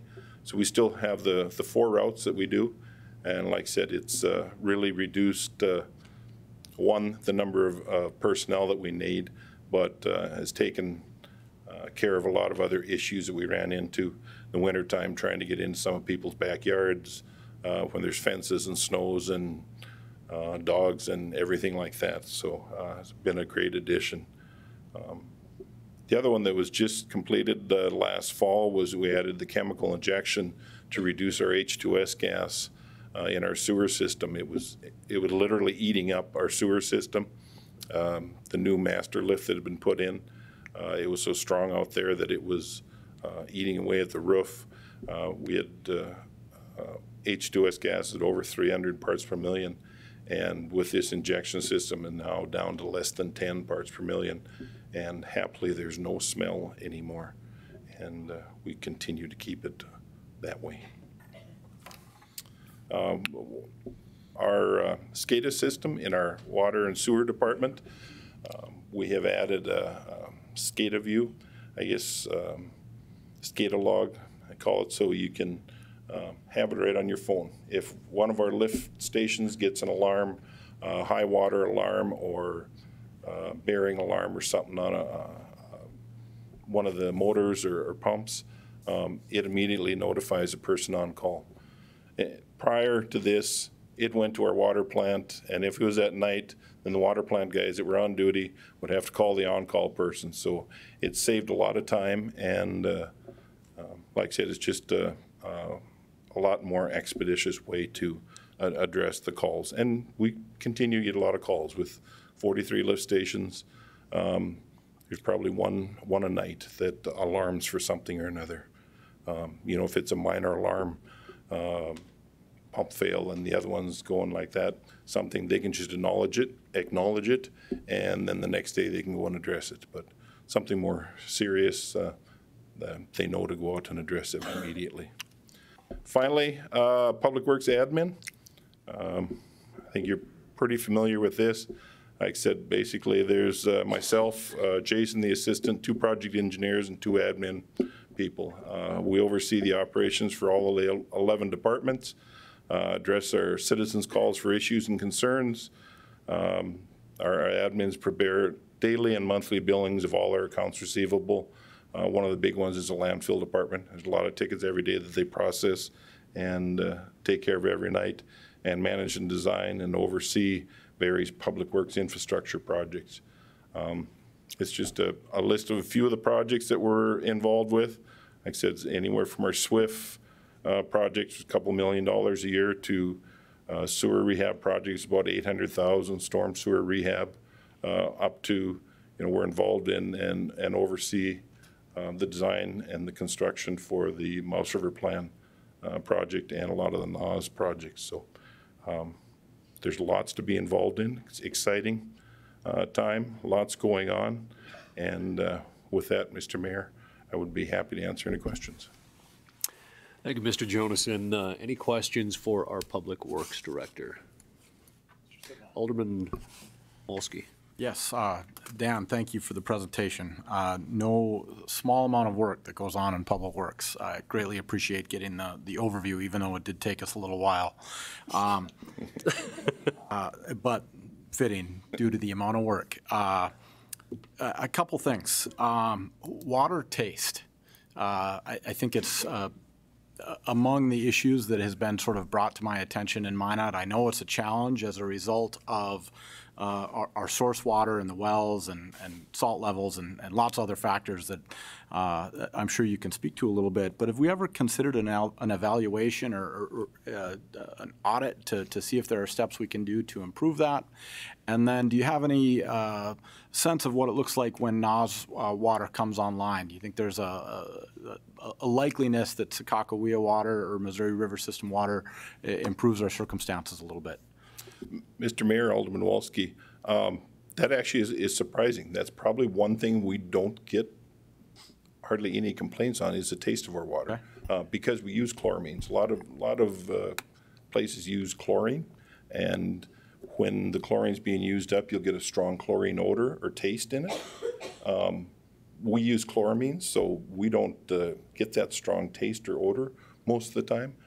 In the past, we have run chlorine through just as kind of a secondary disinfection to do it, but I can't say we've had many calls on issues with taste. We did win the taste test contest at a few years back for the best tasting water in North Dakota. Okay. Well, that's a matter of taste, right? So. Yeah. In regards to what the water quality or taste would be coming from Sakakawea, I really don't know. I think that's really going to be dependent on the time of year. As we all know, in the fall, sometimes you can get some pretty rank smelling water coming from lake systems. I don't think we're going to have that due to where our intake's going to be in there. So I hope not. Mr. Mayor, one follow-up question, unrelated to water. Alleys.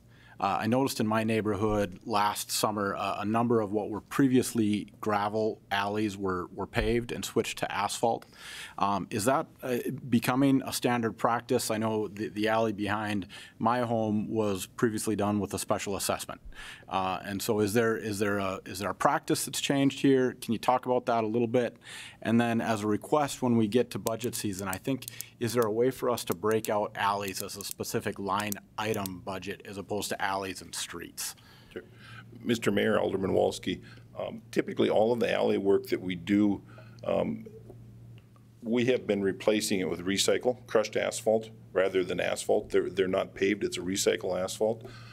We do have a list if people have called in and say, I'd like to see my alley have something better than the gravel in there. It's always full of potholes and stuff. So we have a list that we'll put them on, and as we get to them, we will put recycle in there. We also will take a look at if we've had some drainage issues in those alleys, or erosion, things like that. We've been putting recycle in because we're just finding it's a lot easier to repair and lasts a lot longer than just going in there with plain gravel. The gravel, unless it gets compacted real good, gets potholed pretty quick. So it's continuous blading on it. Alderman Straight. Mr. Mayor, thanks, Dan. I'm curious because our future little city council members, hopefully still running around, are the school districts is the school district coming out to the landfill for a tour ever? We have kids coming out there to take a look at what's happening at the landfill. Mr. Mayor, Alderman Straight, I know we used to have school kids coming out there every year to tour the landfill. I don't know if they've been out there the last year or so, but I know there have been tours given to several different school groups out there. Mr. Mayor, maybe Yes. that's some neat venture that we could get into where we showcase our fantastic customer service. Dan, I'm struck, you might have to correct me or we might have to go back to the slide, but did you say that we are currently in control or addressing 26.7 miles of sidewalk is all? Is that the only number? Mr. Mayor, Alderman Straight, that's correct. We clear the snow on 26.7 miles. Yes, 26.7 miles of sidewalk, exactly.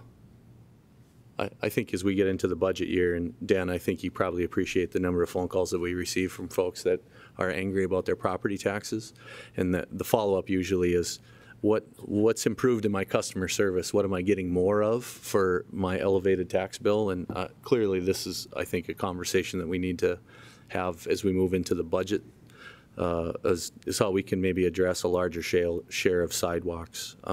I guess I did want to commend you, Dan, Mr. Mayor, if you can humor me for a minute for one follow-up. Please continue. Thank you, sir. I commend your staff for the cleanup days. The services that I think that we're providing, I think, are fantastic. I have to say that the $10 bulk item fee, I think could be a little more. I know I'll take some heat for that tomorrow morning, but I've lived in a lot of other communities where it costs a lot of money to dump your trash, to go to the landfill. And I think as we look at, you're absolutely right. I tried to get a city dumpster last year. I couldn't do it.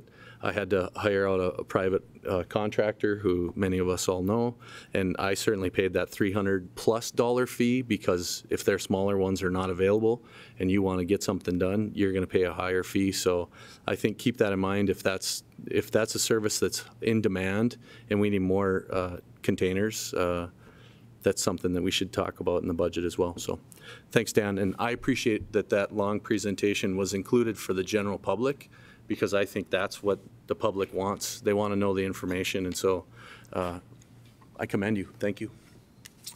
Further questions for our Public Works Director, Alderman Patagula. Thank you. I have a couple of questions which I'll forward by email because they're kind of small. I apologize. I'm not feeling the greatest here, so I'm not thinking straight, and I can't hear out of one ear. But I wanted to echo what Sean and Shannon. It's fine. Shannon, I'm sorry. What Shannon and Josh said about such a detailed presentation. I think it's important to be out in the public, that people know where their money's going. I think next to public safety, public works is kind of the heart of the city and the core of what we do. And I appreciate the efforts your staff and your administration have been putting forward. So thank you for the very detailed presentation. I think that's something that needs to be out there. And I think more importantly, even thank you for the hard work, particularly in adverse circumstances. Further questions for Public Works Director? Thank you, Dan. Thank you, Mr. Mayor. I certainly hope you found it as enlightening as what is asphalt. It's not watching paint dry, but it'll do. Thank you, Dan. Let's move to liaison reports for our 8th item, and to move things along, Mr. Alderman Patagula, maybe. Mr. Mayor, I was under the weather, and the only committee I serve on, the Emergency Family Housing, met, and I was unable to attend, but I let them know that. And I think there's another city staff member there who participated. So that's all I have to report on. Alderman Straight. Mr. Mayor, I'd say that there's a lot of exciting things happening maybe behind the scenes as a result of the IEDC work. I'll tell you that the Service Basin Planning Council meeting this last week had a discussion item that's going to be forwarded to ask for some Magic Fund dollars for a revolving loan, or excuse me, I'm going to back up, an interest buy-down program, which I think is happening around the state and has been very successful. Mr. Kevin Black has been advocating for that, and I think it's going to be another tool for us to really showcase how we're trying to support our businesses and trying to support our businesses to grow. So that, I think, is coming forward in the future. Alderman Wolski. Mayor, thank you. County Planning Commission, comprehensive plan has been in the works for the past year or so. It is coming to a completion. I think they're going to be out with some of their draft plan here in the next few weeks to month or so. Pretty significant deal in terms of how the city's operations interact once we get past the 2-mile extraterritorial.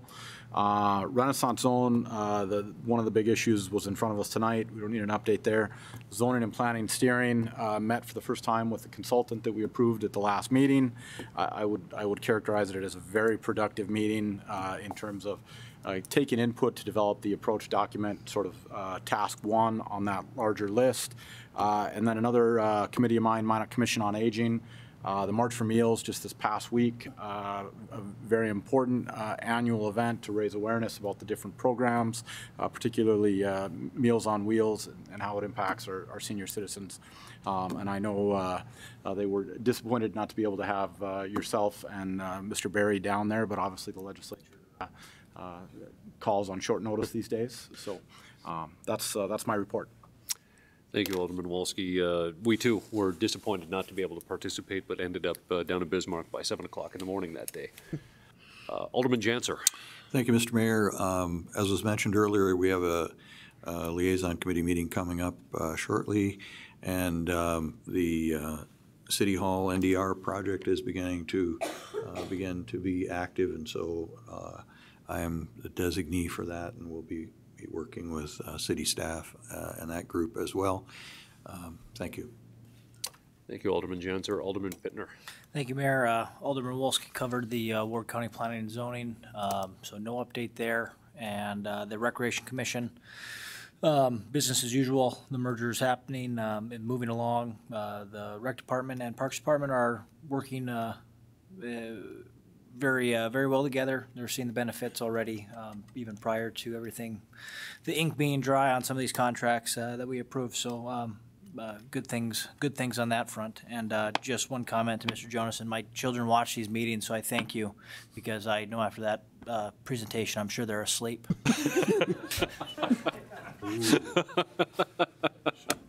One more real quick. Thank you, Alderman Pittner. I'm sure all in good jest.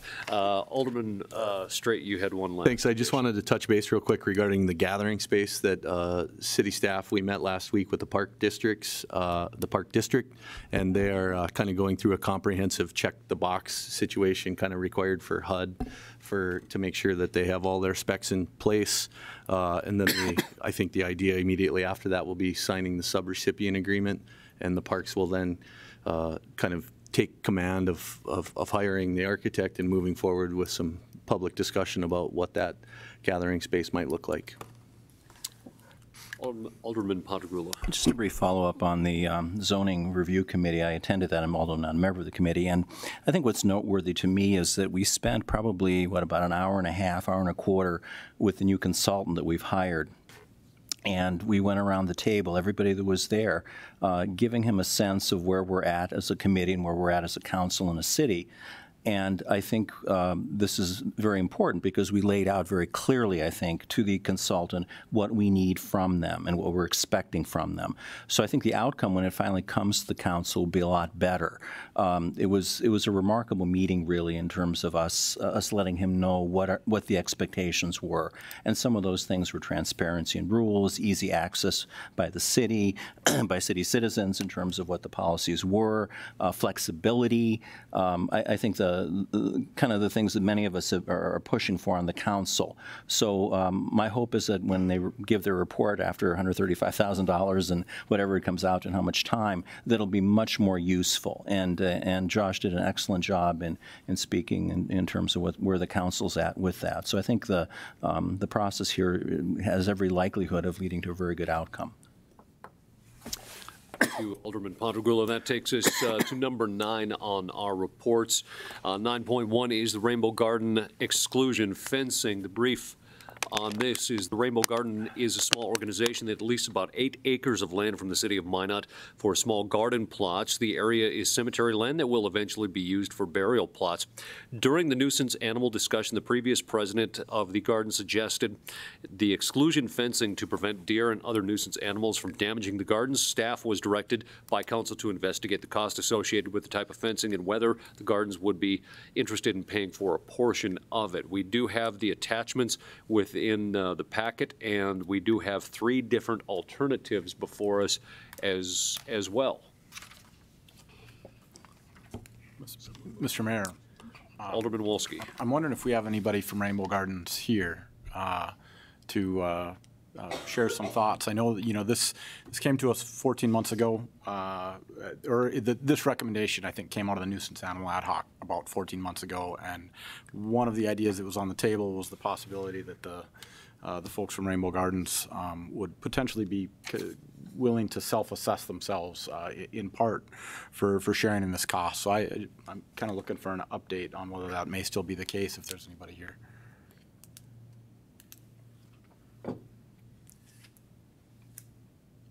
If you would, for the record, to name and address. My name is Jason New. I live at 3100 11th Avenue Southeast, A12. Why not? And go ahead, Jason, I guess with any further update on what Alderman Wolski was potentially looking for, any cost sharing or update on your current situation with the potential fencing or where you're at. We are willing to do some sort of a cost sharing. We'd have to sit down and run some numbers. We are a small group, as it says. Sir, for a question, yeah, any sense, because as I go by the gardens in the summer, it looks like almost every plot has some type of fence that they have put up themselves. And so inside that area, there is a lot of expense being put out on an annual basis. Do you have any idea what folks are spending on average to protect each of their little spaces? Is there a sense of what that might be? No, because the simple fact is most of them reuse it.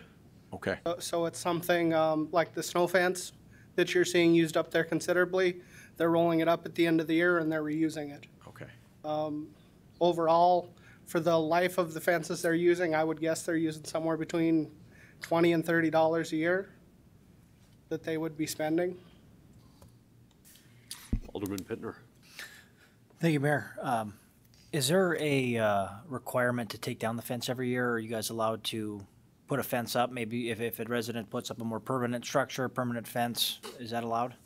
To the best of my knowledge, we have left poles up, but the actual fencing, this is the first year we've tried to leave any fencing up. Some of it's worked well, some of it hasn't. A lot of the temporary fencing that they are using isn't going to make it through a winter. The deer nettings, the things like that. Just for council's consideration here on the project cost that is included here, an 8-foot chain link fence costing between $55,000 to $60,000, a 6-foot chain link fence being $45,000 to $50,000, and also projecting that not doing the job of keeping the wildlife out like deer with the 6 foot. So that is the approximate cost, $55,000 to $60,000 for the 8-foot fence. Alderman Straight. Mr. Mayor, I guess I don't need to hear anymore. I'd like to throw this back to the Rainbow Gardens folks for them to discuss. They're clearly investing the money, and I think it would be, I'd rather them discuss those figures, what they're willing to pay or not, and then bring back a recommendation to us before we move any further. I would, it's not a motion, but I would second that idea. I think it's in your guys' court to, as an organization, as a membership, determine what capacity and to what degree, if you'd like to see us pursue, and then we get to make we would make our decision based on that afterwards. These are some discussions that we have had. We did have with Jason. Basically, we pay about $600 a year to the city now. We pay an additional approximately $400 to $500 a year in taxes for the land that we are leasing. It is a short-term lease. If I remember correctly, we're on a 3-year lease. Maybe it's a 4-year lease is what's left. 4 years left? 4 left out of 5. We would be interested and able to say $2,000 a year. But of course, that's going to be over a time frame in order to make it feasible to be able to extend that lease, to be able to get this paid for, in whatever percentage would be acceptable to both parties. Well, Jason, if perhaps you want to go back to some of your folks and talk a little bit about, and then certainly we can bring this back before the body and see if there is an amicable agreement that might be able to be reached. Alderman Wolski.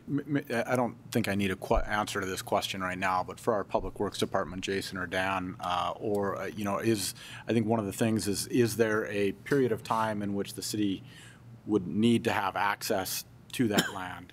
So just kind of put that on your radar as a question we need answered. Any further questions for Jason? Thank you, sir. Thank you. That takes us to 9.2, the landfill tipping fee comparisons. As budget time approaches, the annual review of utility rates is an important part of the process. Public Works and the Finance Department are working together to project the waste amounts that will come to the landfill for the next year and compare those subsequent revenues to the preliminary budget costs to operate the sanitary utility. Rates are set to ensure that the landfill and sanitation utilities are covering the cost of those services. We do have the attachment showing those different tipping fees from across North Dakota. As you can see, the average charge per ton on the bottom, and then Minot being right above the first red line as well. And I don't know if the city manager has anything more, or the Public Works Director does on this in terms of our tipping fees. I know it was a point of discussion earlier this year. Mr. Mayor, thank you very much. We're just following up on a request by the City Council some some time ago to provide information regarding the tipping fees. I think there was some concern that maybe they were out of alignment, or there was not really much information regarding context as it relates to how our fees compared with other regional fees. So we wanted to just get this information in front of you, and there's no action required by it. It's just informational, so you have it now available and can make use of it however you feel you like. Alderman Padragula. A question, a comment, and a proposal. First of all, I appreciate the information that's come forward. The question is, how much are we talking about getting a year in terms of the tipping fees, roughly? Do we know? I would ask our Public Works Director that specific question based on tonnages. Mr. Mayor, Alderman Padragula, our tipping fees, like I said, for MSW, you know, if we have about 70,000 ton, and it's $40 a ton, you're looking at about $2.8 million. Wow. That we'd get for MSW. That would, Dan, that would be less the city's 15,000 or 13,000 or so, because I don't. You see where Mr. Mayor, Alderman Wolski, Yeah. That's correct. Our garbage that we collect, we don't pay tipping fees on it. So it's just on the tonnage that comes from commercial and outside that. So yeah, it would be less than that. I don't have the exact numbers. Like I said, we take that into account every year when we do our budget. We use those numbers for our MSW numbers when we're calculating this. Like the city manager said, we take into account a lot of other things with this. Like I said, our inert fees, the inert that comes in, so that factors into it when we're figuring a budget to see if our fees are in order. All of our other revenue that we have that comes in, whether it's trees or appliances, different things like that, that's all factored in as the revenue. And we put all that together, and if we don't think we're going to meet our expenses, then we adjust our tipping fees accordingly. With the reduction, you know, that we've seen coming in the MSW, you know, we're upwards to almost 85,000 ton, now being down to the 70,000 ton. I would expect that when we're doing the budget this year, we'll probably need to increase the tipping fees to cover some of the I guess, lack of revenue that we would get. Following up on the question, if you could give us a brief summary at some point as to, you know, breakdown of where that is in terms of the things we don't charge ourselves. That's the end of the question. I mean, you've gone very far. Just the last step would be give us some numbers. The comment would be that I see this as another example of how we don't stay current in terms of charging people what costs are. Some of that is dictated to us by the legislature. They tie our hands in terms of what we can charge some things. But I see this over and over again. It's starting to change because we've shown the spotlight on it, but over and over again, and I'm being critical here. This is endemic to the city, to the system. We don't charge people what things are costing us. And I think that has to stop. Just for the benefit of people in the public, the average fee, again, is charge per ton is $48. Minot is $40.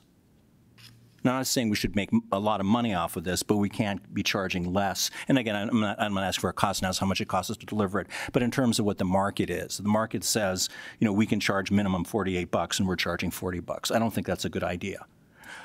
So the proposal will be, when you look at this, to be more aggressive. I would like to see the city bring that a minimum to the average. And in fact, I'm going to be looking at, and I will ask for an explanation. If you don't suggest it be $48, I frankly, to catch up for a little bit for lost time, it suggests we raise it to $50 per ton and $40 per inert fees. That's going to be my proposal at budget time. I really appreciate the effort. I really appreciate the numbers. I really appreciate us trying to be more businesslike in some ways. And this is a good way we could start and make a meaningful difference. It won't be $2.8 million, but I think we have to be realistic about what things cost, and we have to be competitive with the market. And I know we're trying to be nice people. We're trying to be fair to everybody, but I just don't think that's working anymore, and I don't think it should work in terms of my values. Mr. Mayor. Alderman Wolski. Yeah, I think I can, if I can speak to some of Alderman Padragula's comments as well here. But Dan,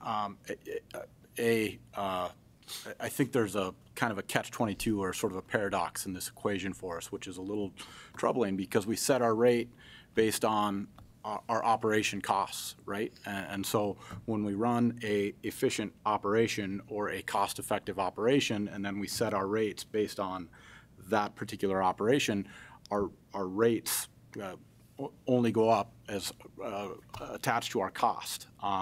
In almost every other service the city delivers, that's fantastic. But when the particular service we're talking about is rates that either incentivize or disincentive people bringing you trash, there is this sort of catch where we don't necessarily want lots of people bringing us trash.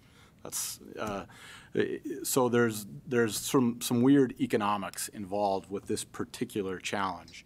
I do appreciate having a picture that shows us the fact that against the state average, we're approximately 20% out of line. I think one of the things that I would ask for next is a way to determine whether that particular rate is impacting the volume coming into. And so I think some data that might inform that is by volume, what's going into Bismarck, what's going into Williston, what's going into Fargo and some of these other large municipal landfills around the state, because I think that would most definitively tie the fact that our rate structure is in fact incentivizing more use of our landfill. And if that's the case, then I am not totally okay with that, I think, as Alderman Podragula pointed out. I think it's also probably important for us to acknowledge the fact that we just purchased some land for the purpose of expanding the landfill. That purchase was made with, I think, the benefit of state grants, federal grants, greatly assisted in that. In a normal world where we do not have the benefit of those particular grants, we probably have to plan for purchasing. We probably have to plan for debt service on that investment in that land. And if that, there's this sort of catch here, right? In terms of, we don't want to go back to the state and say now we're capturing the debt service, but we are looking at a land purchase again in the future. And if we are not accounting for those expected capital costs in this rate, then I don't think we're capturing the full cost of this operation, and we do have ground to stand on when it comes to talking about a rate increase. Mr. Mayor, Alderman Wolski, if I could, yeah, I agree. Every year when we take a look at our all of our capital items, and I'm sure as we investigate it further, land will be one of those things. We do factor that into our rates, what we need to, whether we're going to bond for it or set aside so much every year. For instance, our next cell construction, we try to do that over 5 years, so we set aside so much a year in capital costs, and all that gets figured into our rates. I think it might have been you that touched on one of our reasons our rates are low is because we run a fairly lean, fairly efficient operation at the landfill. Our sanitation foreman, Josh, has been looking into some of the budgets of the other cities.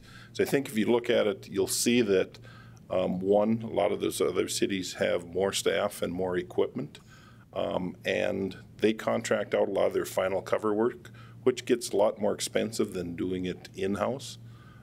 So, like I said, we've tried to be, I guess, as efficient as we can with funds.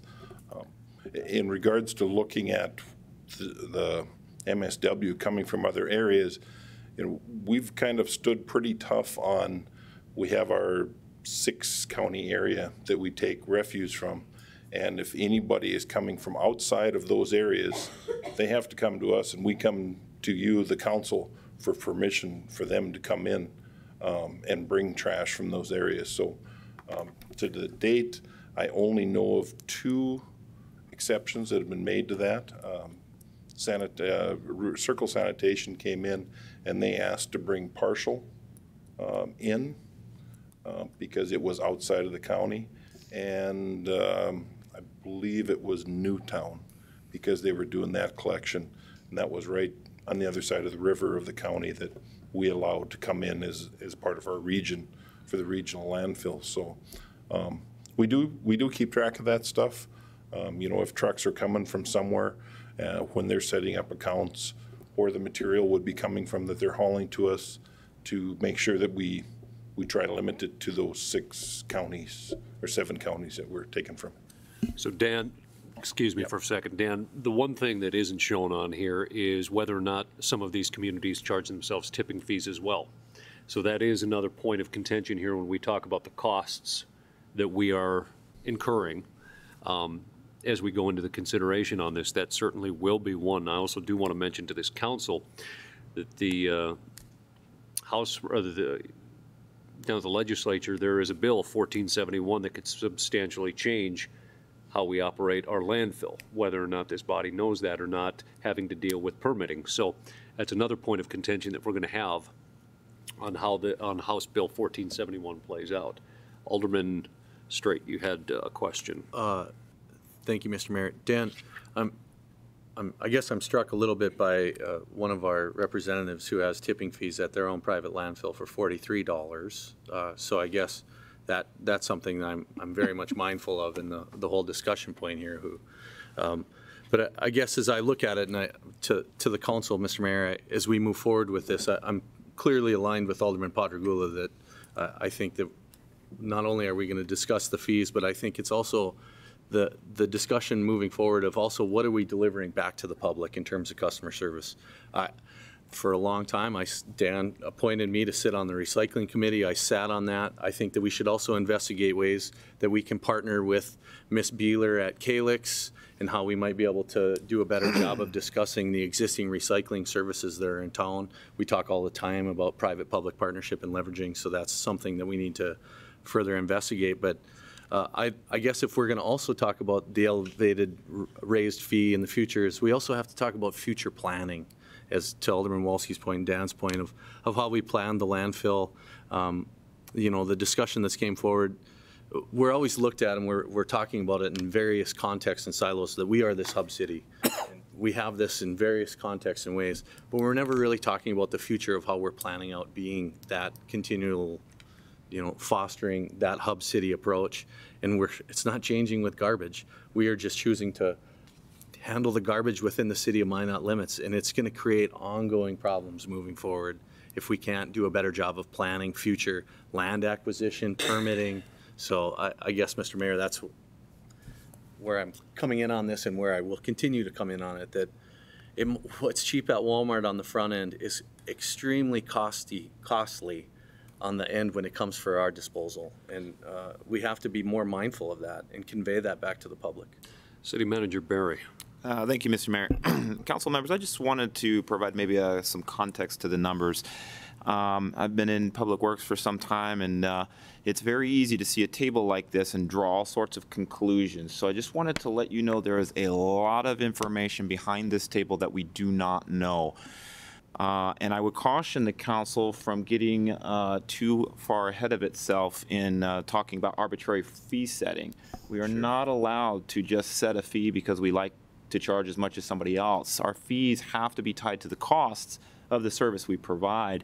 And that goes to my point. We do not know what the type or levels of services that stand behind these numbers are, what the type of operation and those operational costs are for each of these different types of landfills, what types of regulations they may be under based upon their year or their permit or their location or those types of things, the growth or expansion costs that may or may not be built into those, the planning costs associated with those, the cost of land, for example, in these landfills. You know, we may get land in Minot at a different value than it is in Bismarck or Fargo or whatnot, and those land values will require additional savings in order for future expansions.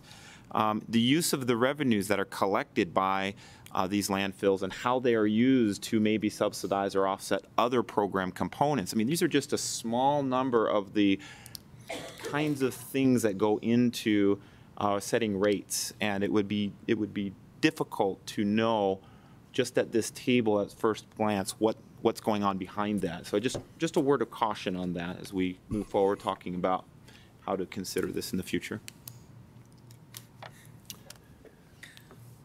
Alderman Pittner, and we'll start winding down as we've had many discussions on landfills in the very recent past.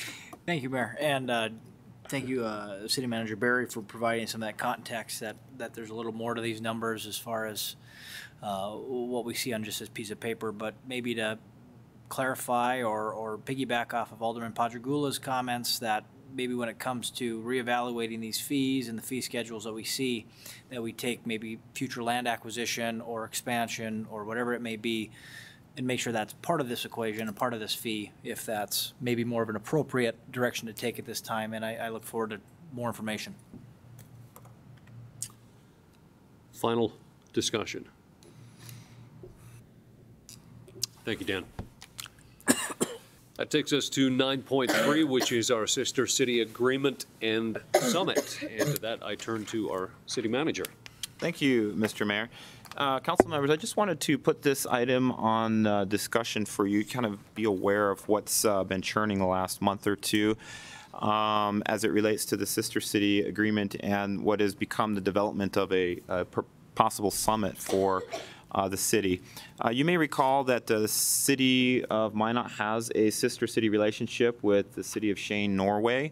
That's been around since about the early 80s or so, when then Mayor Chester Wrighton set that up. Since that time, there have been hundreds of people that have come from Norway to Minot, and dozens of folks going back the other way from our city. There were 2 delegations recently that were sent to Cheyenne, and that included a delegation in 2013 and another delegation in 2015. There's been no such delegation sent us, in the last 4 years or so. When our representatives from Cheyenne came over and discussed the Sister City Agreement at the Hustfest time period, they sort of criticized our lack of attendance or lack of involvement, really, in kind of sending a delegation over recently. I've mentioned that before to you in council conversations of the past. It just so happens that this year the Minot State University is sending a contingent of about 22 or 23 students to go over and do a cultural exchange and do a bunch of choir work and that sort of stuff over there. And we were consulted as to whether or not the city wanted to send over a small contingent as well, sort of building off the synergy associated with the cost savings of a group rate, if you will. And that group rate's significant. So the mayor and I looked at that. Of course, we were concerned about budget and those sorts of things. But we started to identify what maybe the goals and objectives might be for this summit. And through that, tried to identify funding sources that were appropriate should the council and body want to move forward in this direction. And so essentially, I wanted to kind of give you at least what the broad goals are that we're developing and sort of working on, which involve a community-wide and downtown economic development and redevelopment activity evaluation, evaluating affordable housing challenges and solutions, identification of community resiliency threats and strategies, engaging in private investment outreach and relationship building off of what had last occurred in 2015, and improving business and partner relationships through municipal exchange. The summit that we're working on currently with the representatives from Cheyenne does support the October 2017 Sister City Agreement and Minot Resolution 3515, which was passed the previous year. The funding essentially for this trip looks like something on the order of about $10,000 for 2 representatives to go over, which is fairly inexpensive considering, the full price cost. Since the goals of the summit do align very closely with the NDR grant initiatives, the consultation with our program manager for the NDR grant has allowed us to essentially get approval for the utilization of those grant funds to send a small contingent over.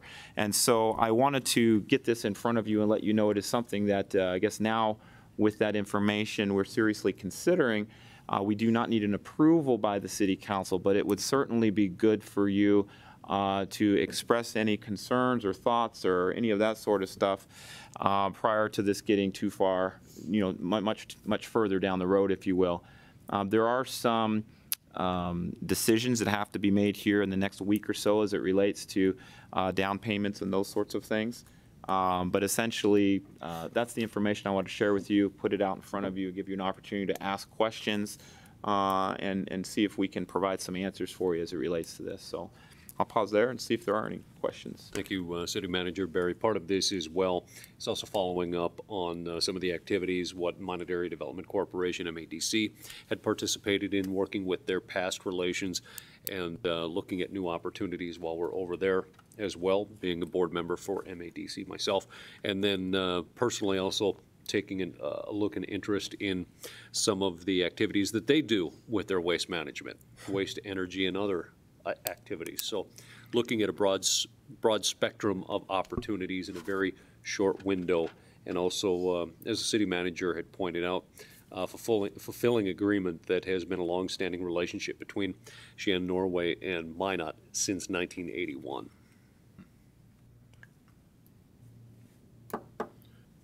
Alderman Straight. Mr. Mayor, I guess if the largest event and the reasoning why we're partnering with them is a result of the Hoos Fest and Mr. Wrighton's involvement there, and I would clearly want to have a discussion. You know, I have no problem with you know, if it ends up being you and City Manager Barry going. I would love to have Visit Minot as part of the conversation. I'd like to see how not just Visit Minot, I guess, but the Hoos Fest, their involvement, and how the event is looking to the future, how some of the residents from Cheyenne are participating in that, because clearly that could be a larger economic engine here that is also part of that discussion. And I guess I'd also like to ask the question, when outside of the Hoos Fest, have we ever had any Cheyenne representatives that have come to the city of Minot? You know, you can be upset with us for maybe not participating, but it's a two-way street. Alderman Straight, if and I may not be able to cite off memory, but Sure. The delegation, as far as one side to the other, has been significantly lopsided, much in their I could see favor over that. the years and outside of the North Coast Fest. But I think the first good step of rekindling that is to get over there and to meet with those folks and assure them that we're very much still interested in that relationship and building it back to some of the facets which you talked about. Absolutely. Alderman Janser. Thank you, Mr. Mayor.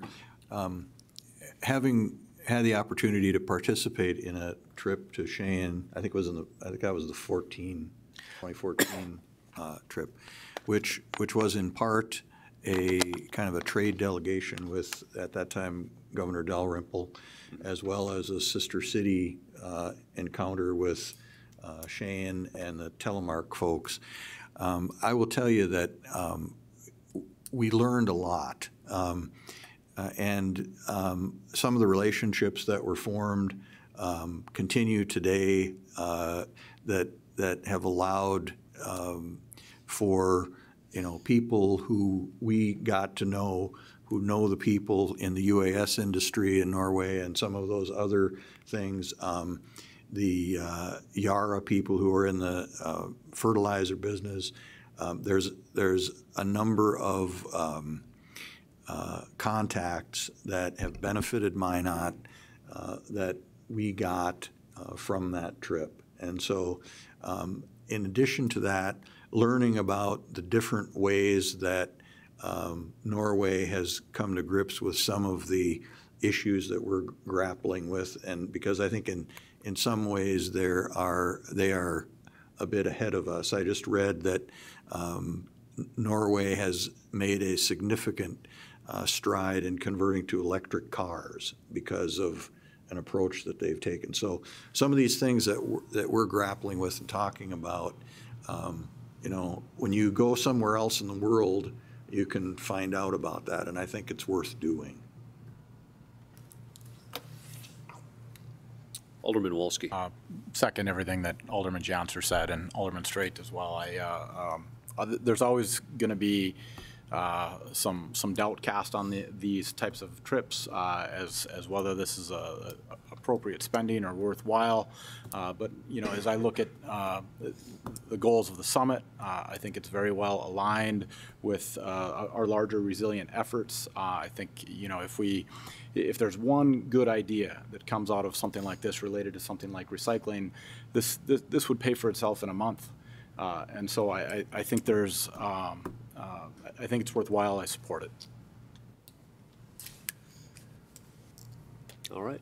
That takes us to our final bullet point for the night, 9.4, climate change discussion. And to that, Alderman Padragula had attached an article for some discussion.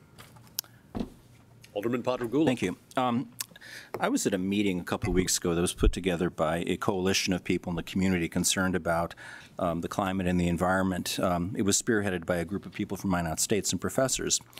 And I was so concerned by what I heard. I was so frightened in many ways in terms of what's happening that I wanted to formally put this before the public and before the council, and to get us to start thinking about this. A lot of the actions, will be taking place over a generation, many years certainly. But there are things happening now that I think we need to have that perspective. The handout that I had distributed was from the Federal Environmental Protection Agency, talking about the specific impact of climate change on North Dakota. And there are going to be multiple impacts. But I think we need to start asking ourselves, particularly as we're looking toward building a more resilient city, how are we going to adapt to this? How are we going to prepare for it rather than react? It might be something as simple as entering into our discussion of recycling, for example. Does it make sense to pay money to haul stuff to China or someplace? Does it make better sense to try to use innovative technologies? Or does it make sense to plant more trees? For $750,000 a year, we could plant 10,000 trees. So if we're looking seriously at spending significant amounts of money to deal with climate change, I think we need to broaden the perspective quite dramatically, quite significantly. And it relates to more mundane things too. For example, the city is carrying out a project to replace light bulbs with LEDs, and I think in a year or two we're going to start saving $4,000 a year on electricity. There's another budget item that we chose not to fund last year, and that was to convert some of our streetlights to LEDs. We didn't have the money, and that was a good decision, I think. But I don't know that we could or should be putting off these kinds of things. The payback is, 3 or 4 years, I think, and we're starting to look at $250,000 a year we could be saving. So there are a lot of things that are very much budget-related and also resiliency-related. And I'd like us to start thinking more and more about how are we going to react, how are we going to prepare for the climate change we're already seeing. And I think it would be irresponsible for us to ignore it. And I'm not asking at this point for any particular action, but to start asking ourselves, in terms of what we do, how does this relate to what's happening in the broader world? And how can we start preparing for ourselves and our children and our grandchildren for what's going to happen? So I just wanted to put this out there and encourage people to kind of ask themselves to look at things from that perspective. And just wanted to share some very, very sobering information that I learned.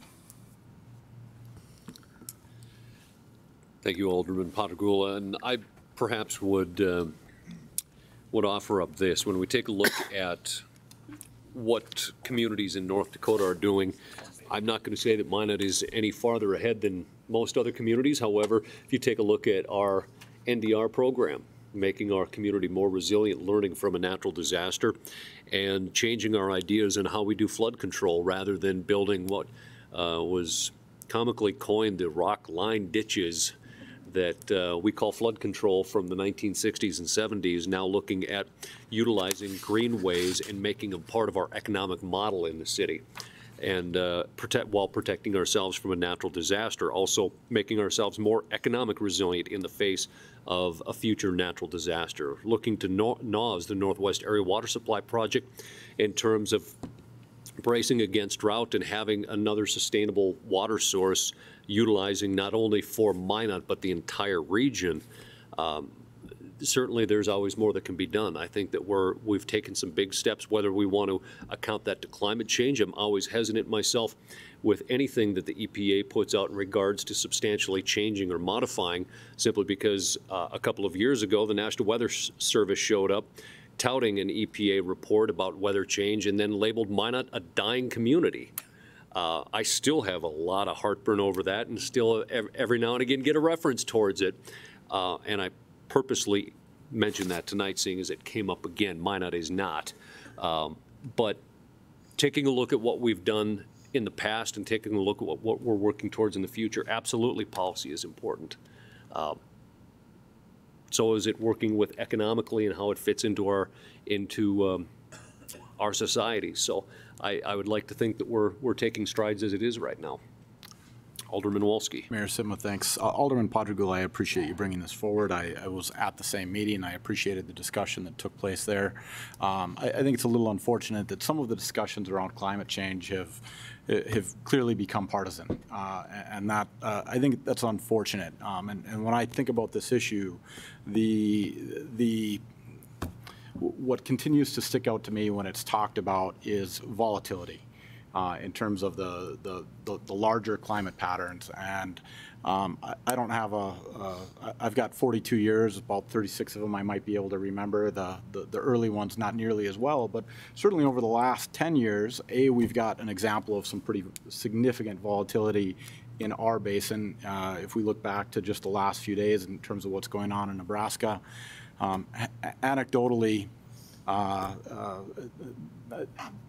it's good to be aware of this stuff, but along the lines of the bigger steps Minot's taking, I think flood protection is the one we hold up as the very clear sign that we've been forced to address this issue. It's not an opportunity to debate it right now. We have to deal with it. Any further discussion, Alderman Straight? Mr. Mayor, I guess my takeaway from the discussion, because I was also there present, is the general public is looking to do their part. And to your point, sir, I think it's all about how we identify the avenues to help folks do that. Whether if they want to ride their bike to work and walk, then we have to be mindful of sidewalks and bike paths.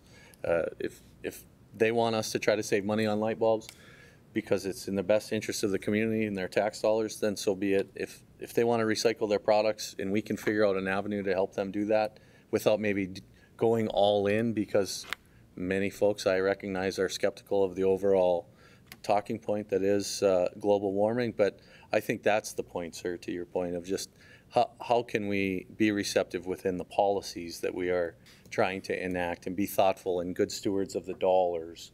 Because at the end of the day, that's what people are trying to do. They're trying to save a few bucks and do what they perceive to be right. And I don't fault them for that. I'm trying to live under my own concept of halves, if you will, and save a few bucks. And so it's all part of the conversation. So I thank Alderman Padragula for bringing it up, and the discussion's not going away. The landfill discussion, you guys go off to Norway and find that silver lining, and then we can stop talking about it.